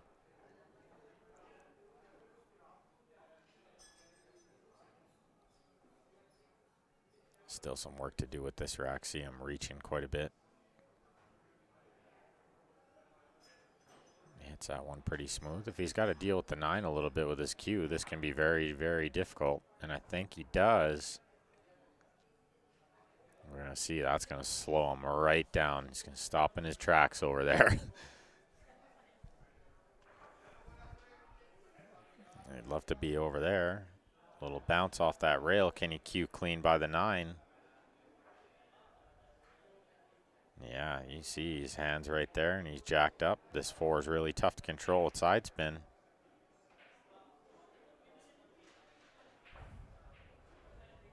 And we're going to get to see like how much the tension is going to increase as the match goes on. It's getting near the end, and there's so much on the line. Both players got to be real nervous out there. You can't imagine the pressure they're feeling, and we're going to see maybe some mistakes later on that we weren't seeing early. Like that. Although, you maybe don't 100% call that one an unforced error because he made a good shot before. Little unlucky to end up jacked up over the 9 with a very difficult shot. Erik going to run to the washroom quick. Need to compose himself. He needs to absolutely make sure he gets out here. We've seen this guy. He just loves to run away with stuff. And you can see he's pointing at the facing like, these pockets like to rattle. Done if you're out there watching. I told you this one's tight too, bud.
We saw a little of this in the last match too.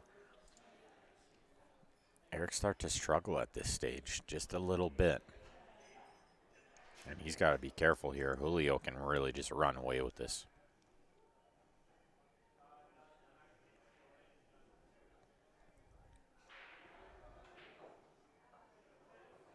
And you can see that break starting to fire up. Squatting the cue ball, making a ball, getting a shot on the one. Worrying moments from Erik's side of the chair there.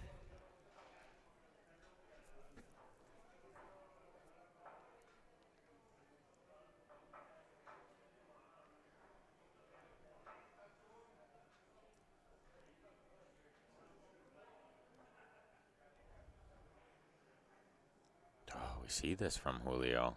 He'll play a real quick one ball a lot of times. Real quick opener. I do it all the time too. I just take it for granted a little bit. Just looks too easy. You just get down. Oh, this is easy. Put myself on the rail, half ball hooked. When on a couple other shots, he'll take his time and go and double check the line and look around, see where it needs to be, you know.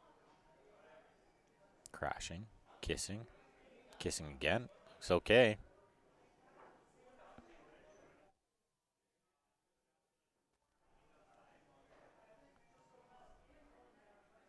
A thin one with traffic, but he gets around the traffic nicely. He's on the good side of this 5. These hangers are tough to deal with, except when you're on these kind of angles, and they're not so bad. Creeps it out to middle table. That's a good shot.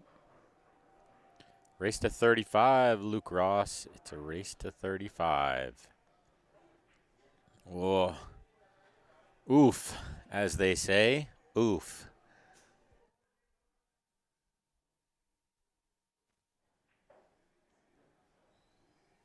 Well, well, well.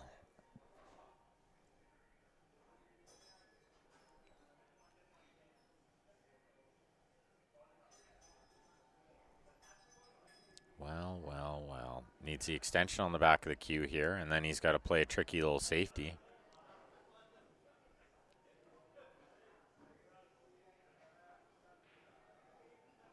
I can't see him cutting this ball in or going crazy like that. But maybe. Cue ball's close to the ball, so sometimes players just like to cut this one in because it's hard to overcut it. No problem, Luke. Thanks for tuning in, pal. And everybody else tuning in, we're getting down the back half of this match. Do me a favor, click the share button. All the good stuff to come. What a shot. What a shot that is. You saw him point at, what if I had shape over here for the 8? And he landed right there after cutting that ball in. That was a sweet one. And he's fired up, man. This is a big moment. You feel like momentum really, really shifted. And Julio knows it. And he's decided to turn on the jets here.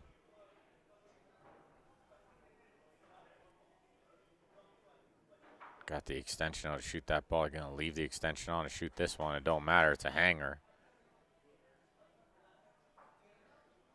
And his corner guys, they like it. They like it. 25-22. Julio.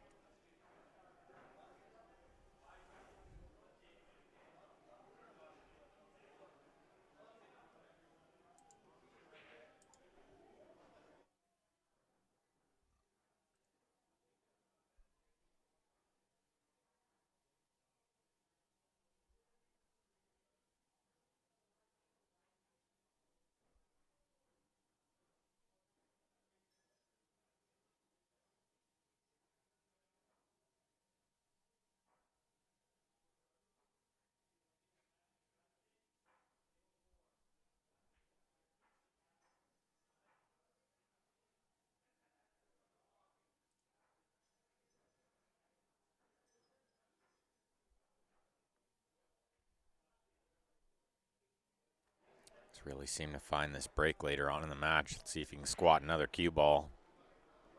He does. One's been going over the hole for him. Does the 6 get in the game? He's just willing it out of the way with his foot. I think it just got out of the way from my vantage point.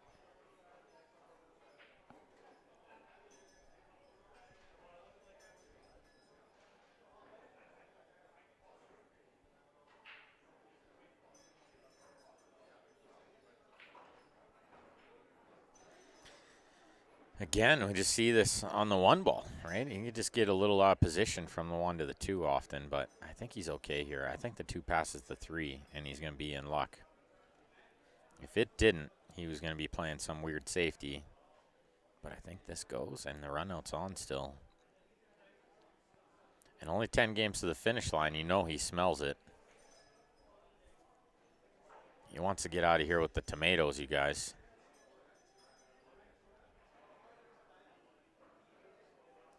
Not the best kiss of the 10 he could have got. He just doesn't look phased. He's like, I'll just go to the jump cue and just pop over this one. No problem. Hats on backwards, guys. I got this.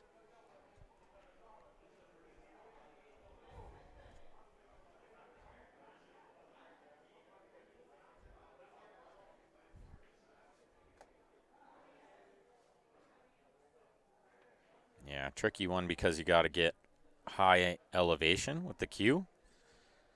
And you can see him trying to get taller. Be tall, be tall.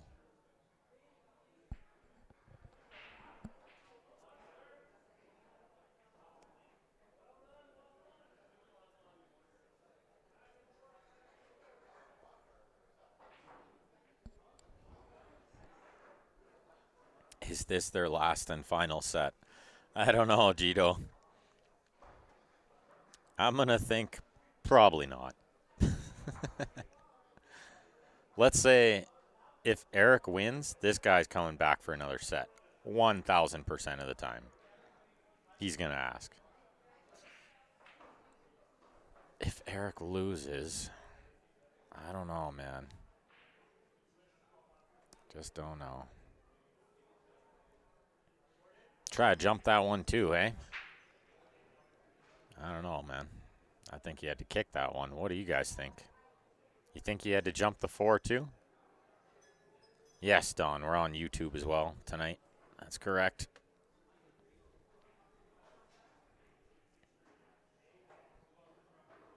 Erik landing okay on this 5 ball. Looks like he can get to the 6 in the 7 ball pocket.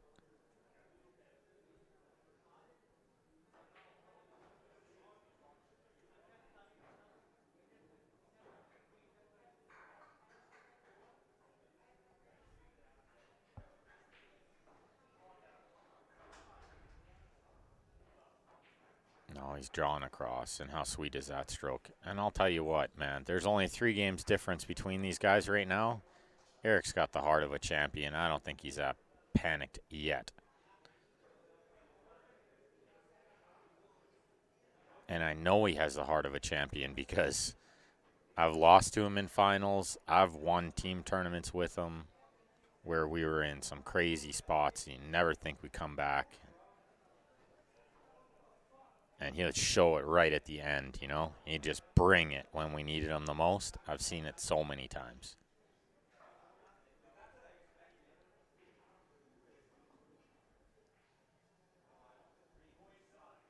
And he's been in these spots before, you know.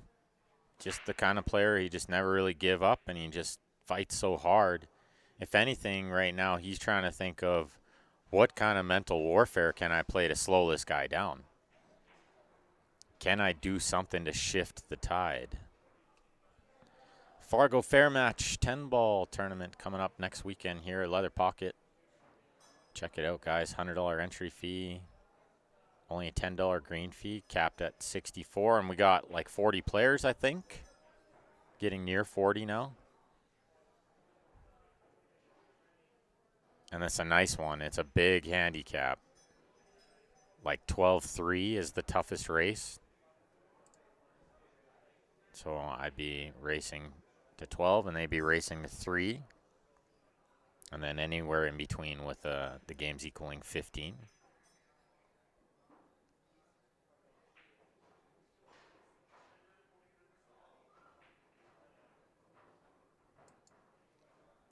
Erik shoots with a shown shaft on a mez, I think. Okay, he's going to this break. And how can you not? When you've seen the results that Julio's getting, how do you not go to this break? Yeah, just pop it nice, right? And you're going to make some other balls other than the side ones, and that's okay. And that's okay. Good break, Erik. You could slow him down by playing on a tight table, but nope. Don says he's in if he can race to 3. Yeah. I think it's the guys in the low 500s and the 400 Fargo ranges that are racing to 3, Don. You probably race to 6, maybe. I go to 9, you go to 6, something like that. Maybe 10-5. That's tough action against Don Davidson. I don't really want to play that. Has Julio played anyone else while he's been in town? I think just some small stuff, but nothing like this. This has been the main focus, and you don't blame him. Easy to miss that one. Easy to miss that one. A little thin, exactly the way he did. Because if he hits it dead straight, he's going to miss it full, and he's never going to do that. So he's always needing to cut it a little, and he's going to overcut it just a little. Does he get underneath the 3 here? He does, but he's going to leave some stuff happening. He's left the 1. I think this is leaked out on him, and I think the 1 goes between the 10-5 into the side pocket.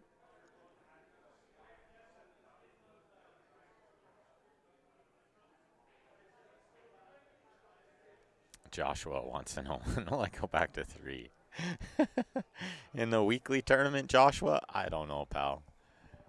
I don't make the rules.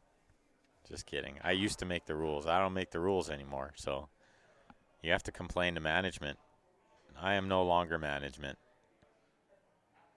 I can give my advice, though. You were a really tough 3, pal.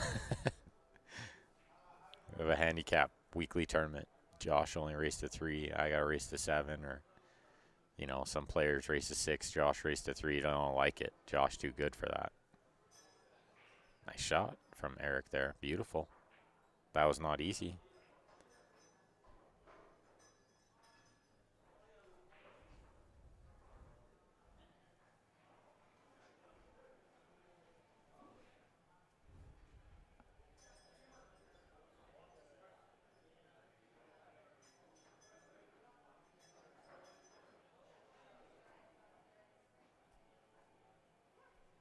These guys have played each other like about 175 games in the past week, if my math is right. Just 175. Isn't that crazy? That's a lot of games to play. It's good. It's a very stressful job, so I'm not disappointed or anything. Don't get me wrong. Very stressful job. I like doing this, and I like teaching, and I like playing. Obviously, I like playing pool. Who doesn't like playing pool? But I like playing, and yeah, a little more free time to spend with the kid, and just enjoy life a little bit more. And still part-time here, so still employed is good. Is this going to get far enough? I don't think so. I don't think so, Tim. I think 10 ball's big there. He might have to spin this one in, or he's got some kind of safety. He's looking at the 6, though, so maybe he does have this.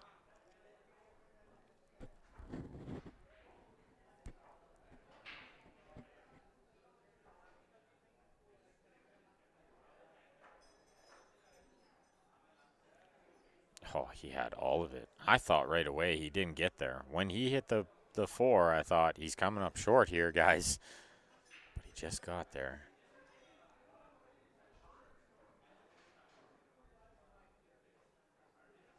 And if you wonder why I'm getting a little quieter, it's because I'm getting nervous too. That, and I've been here for 6 hours on the mic. We're 6 hours into the match, guys. Do me a favor, click that share button. This is a great one. You couldn't ask for more than this, really. We're locked in. These guys are giving us a really, really good show. Does he play this in the corner or the side? That's what he's trying to make up his mind about. And I think you need to just commit. No matter which way you're going to go, just don't be thinking about, is the other way right? Couple of rails around. He's overrun this one a couple times, and he's slow down. It's okay. It's perfect, actually. He can come across 2 rails for the 10 in the right side. And you're welcome, Don. And thank you guys for tuning in. Everybody else out there tuned in. I appreciate you guys watching, too. Otherwise, just me talking to myself, right?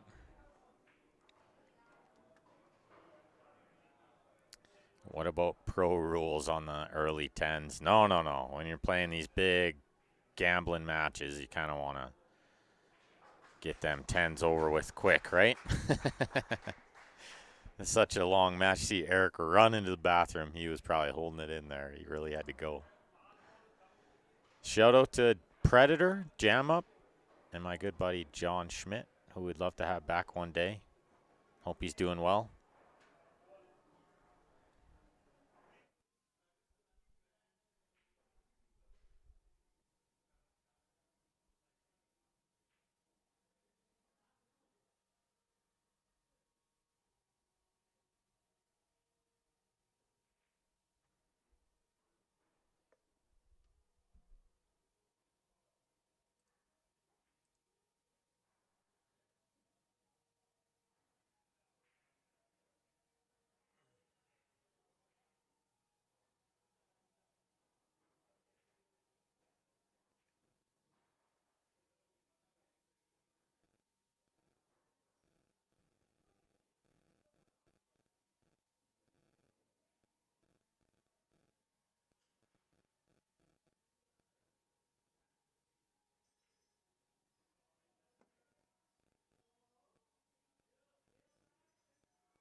Rack number 50 of this match. Erik to break. The small pop. That's the one. That's the one. Because look at the one ball go towards the corner pocket. That's what you want to see. It's not going to go in every time. You want it to hang up there, ideally. But that's the small pop that Julio's been using so effectively. The balls are leaking from there. Big time leaking. You see it this time. He's made 3. And he's got a nice clean shot on the 2. It's all about finding the window. Looks like the 3 ball is going to be next right there. And I think he can come around nice and clean off of 1 or 2 rails. Depends what he likes here. I think I like the draw with the 2 rails, but he might like the forward with the 2 or 3, actually. Thanks, Keith. I appreciate that, pal. And everybody else out there who's tuned in today and shared the stream and stuck around. I appreciate you guys. Q Sports Live is still nothing without all you guys. How beautiful is that shot? Erik looking to do some damage here, tie up this match. It's been just back and forth. One guy getting a 3-game lead and then it evaporating. And then they're neck and neck for a little while. And the other guy gets a 3-game lead. Coming on back is Erik here.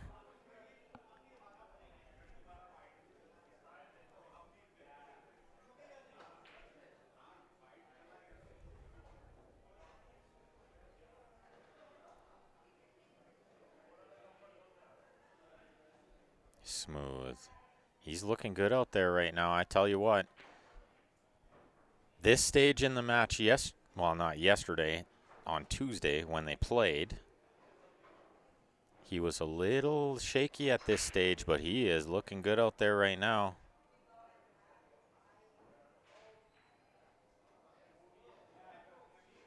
Yeah, man, is that ever right, Dominic?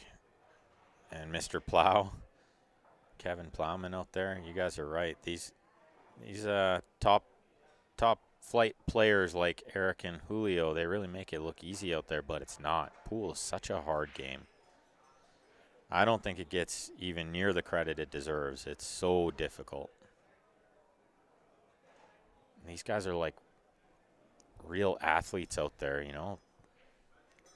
And then you add in all the calculations that have to go on, and there's just so much going on out there.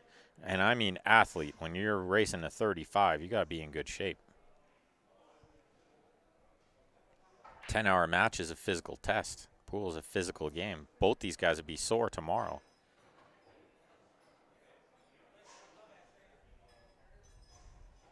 He put a nice touch on a couple of those shots there. Now he just needs to put a little soft right spin here, I think. Should be able to avoid that left side pocket, no problem. Don't even think he needs to get it to the second rail. I think he can just soft spin it. Tough to tell how much angle he has, though.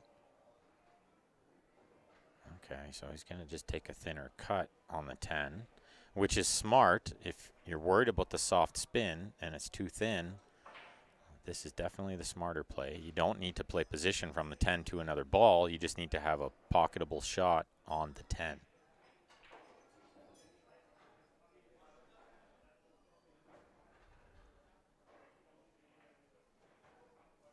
And a super clean out from Erik, and the crowd getting behind him again. And he's pumped up. This is nice. Yeah, done liking what he's seeing, but I don't like the sound of that.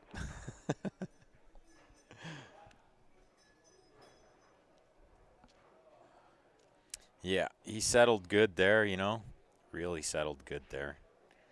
Just figured out what he had to do and took what the table gave him. And sometimes it's important not to try to overplay the shots, you know. Just whatever the table's kind of telling you what to do is what you should do. It's when you think, well, what if I just do a little extra, get a little extra angle out of this one? I'll just cheat the pocket a little and spin it a little extra. That's when we get in trouble. 25-25. Unbelievable how good these guys match up. It's a race to 10 for all the tomatoes in Canada.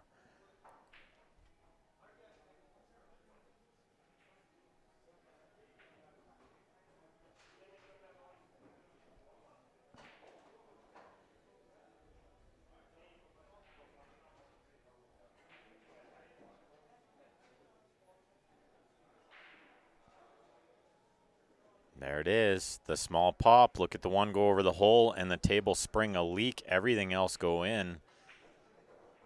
The 3 over the hole, it's all about the 3 to the 4 here, but it seems that he's found the break, and that's been the difference maker. That's been the difference maker for Erik.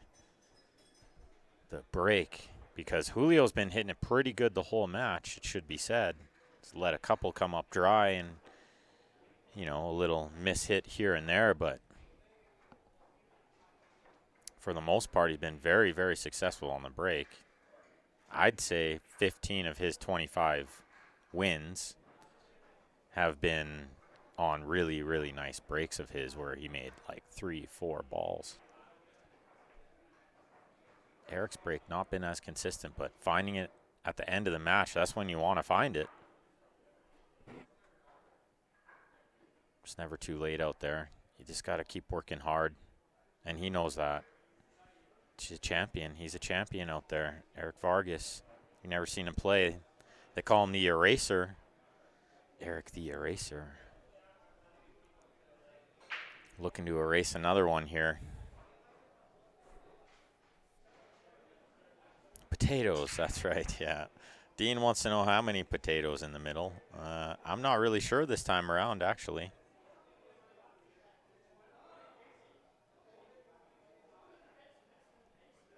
Well, thanks, Jeremy Smith. You're too kind, sir. I appreciate that.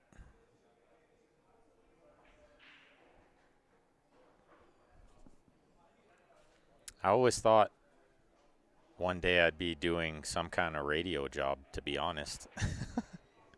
or some kind of sports broadcasting. I always loved watching sports growing up, and everybody always told me I had a voice for radio, so it's kind of fitting. But I really love watching pool. It's like one of my favorite things to do. It's really become one of my favorite hobbies. Of course, as a player, it's kind of like studying. It's like watching tape as a football player.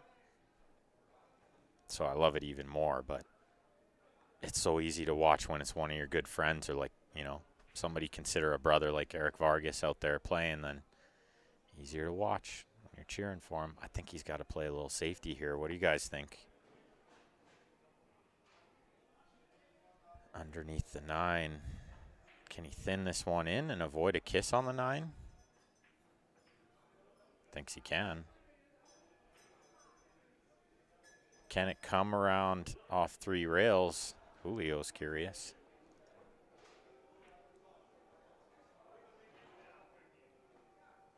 Dominic says, Eric may have found some Gorilla Glue and put it on Julio's seat. Keep him in the chair. That's right. That's the key to these big matches, too. You want to just keep him in that chair for a little while. Percy wants to know where Julio's from. Percy in the YouTube chat.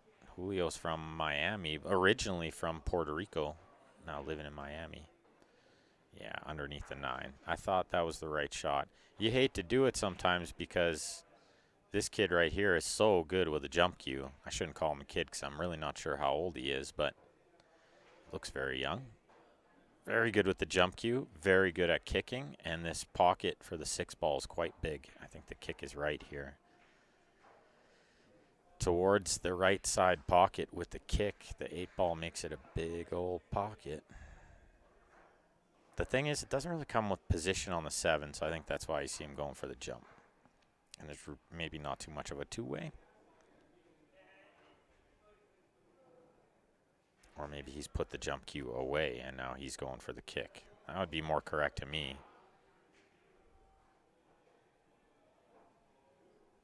Thanks, Vino. Yeah, commentating some matchroom events in the future. That would be fun. I would love to do that.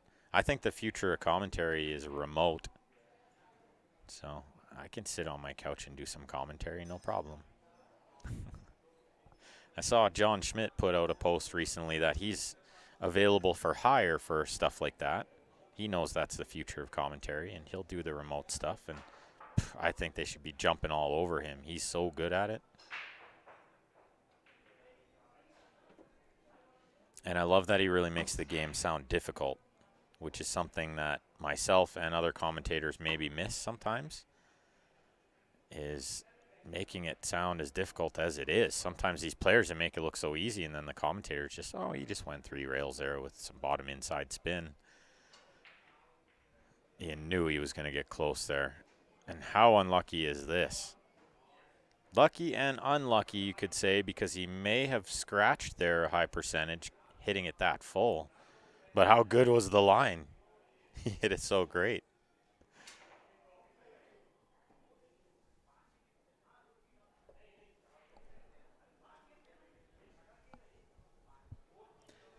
Yeah, very high level play there. Nice to watch, right? And yeah, Joshua, you're right, buddy. More fun to watch sports if you got someone to cheer for. That's why people bet on sports. Because it gives them something to cheer for extra, you know? Okay, does he have the edge of the 7? Can he play some sort of safety off the edge? I don't think so. Even if he has the edge, safety is very difficult from here. And all the pressure on him right now because he was up 25-22. He was down 22-20, and he rattled off 5 games in a row, and now he's, you know, back to square at 25 all. Slowed right down. Anthony Rego, yeah, I totally agree. I'm a big fan of Big Red. I like that guy. He's a nice guy, and he's a super player. And I think pool, you know, you really need that. You need a good player a lot of times. But you also need some color out there, you know, guys like Phil Yates and Mark White, and you need a little color commentary out there. One of the reasons I love John Schmidt so much for his commentary is because he's got the color too. Every one-liner you can imagine. But Red's knowledge of the game is really great. It reminds me of Jeremy Jones, actually. Going to the jump cue here. What's he playing? He's playing the safety with the jump cue, and he's executed it really, really nicely. That's a beautiful little shot. Really beautiful little shot there from Julio. That's some upper knowledge there to jump that and ship the object ball around 3 rails like that to the top rail. That was very, very smart. Very, very smart. He's got Erik in a bit of a pickle here. You could say, oh, he'll just roll off the right side of it behind the 9. That is so hard from 9 feet away with the cue ball near the rail a little bit.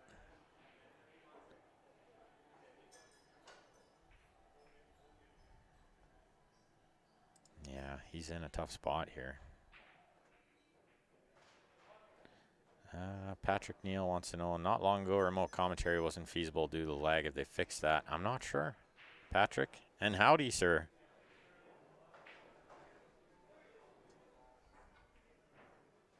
I'm not sure. I feel like they probably have fixed that. Like, I tend to think I've heard some remote commentary recently from the likes of Mark White. And it wouldn't work if it was lag, right? I think this is leaked out. I think Julio has this into the side pocket. Just position on the 8. It's going to require some extra with the cue ball here. Can't just roll this one in. Oh, he's coming across for the corner. Is he going to get there?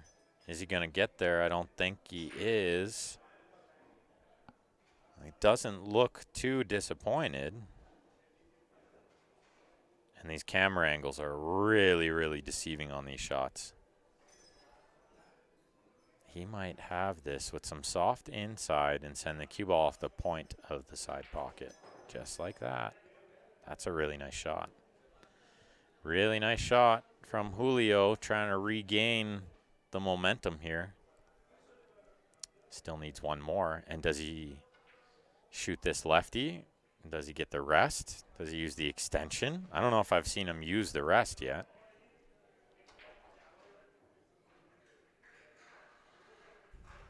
The race is to 35, Rafael.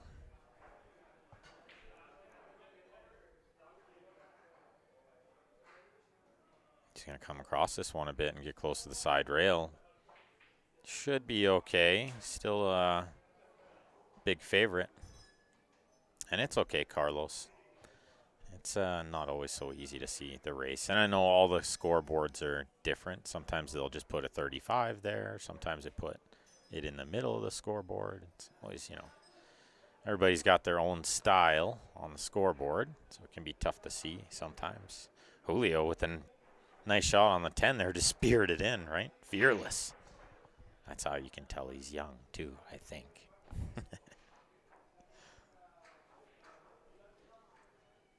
Regaining the lead. He's less than 10 away. It's still going. Yeah, of course, Zach. These matches, the first match was 10 hours. Second match was about 9.5. So we fully expect to be here till about 11 o'clock. But I don't think it's going to go another 3.5 hours. Now they're down under the double digits here. One's going to dress up. Might have to deal with the 4 a little bit, queuing near the 4, but he's got a good chance here.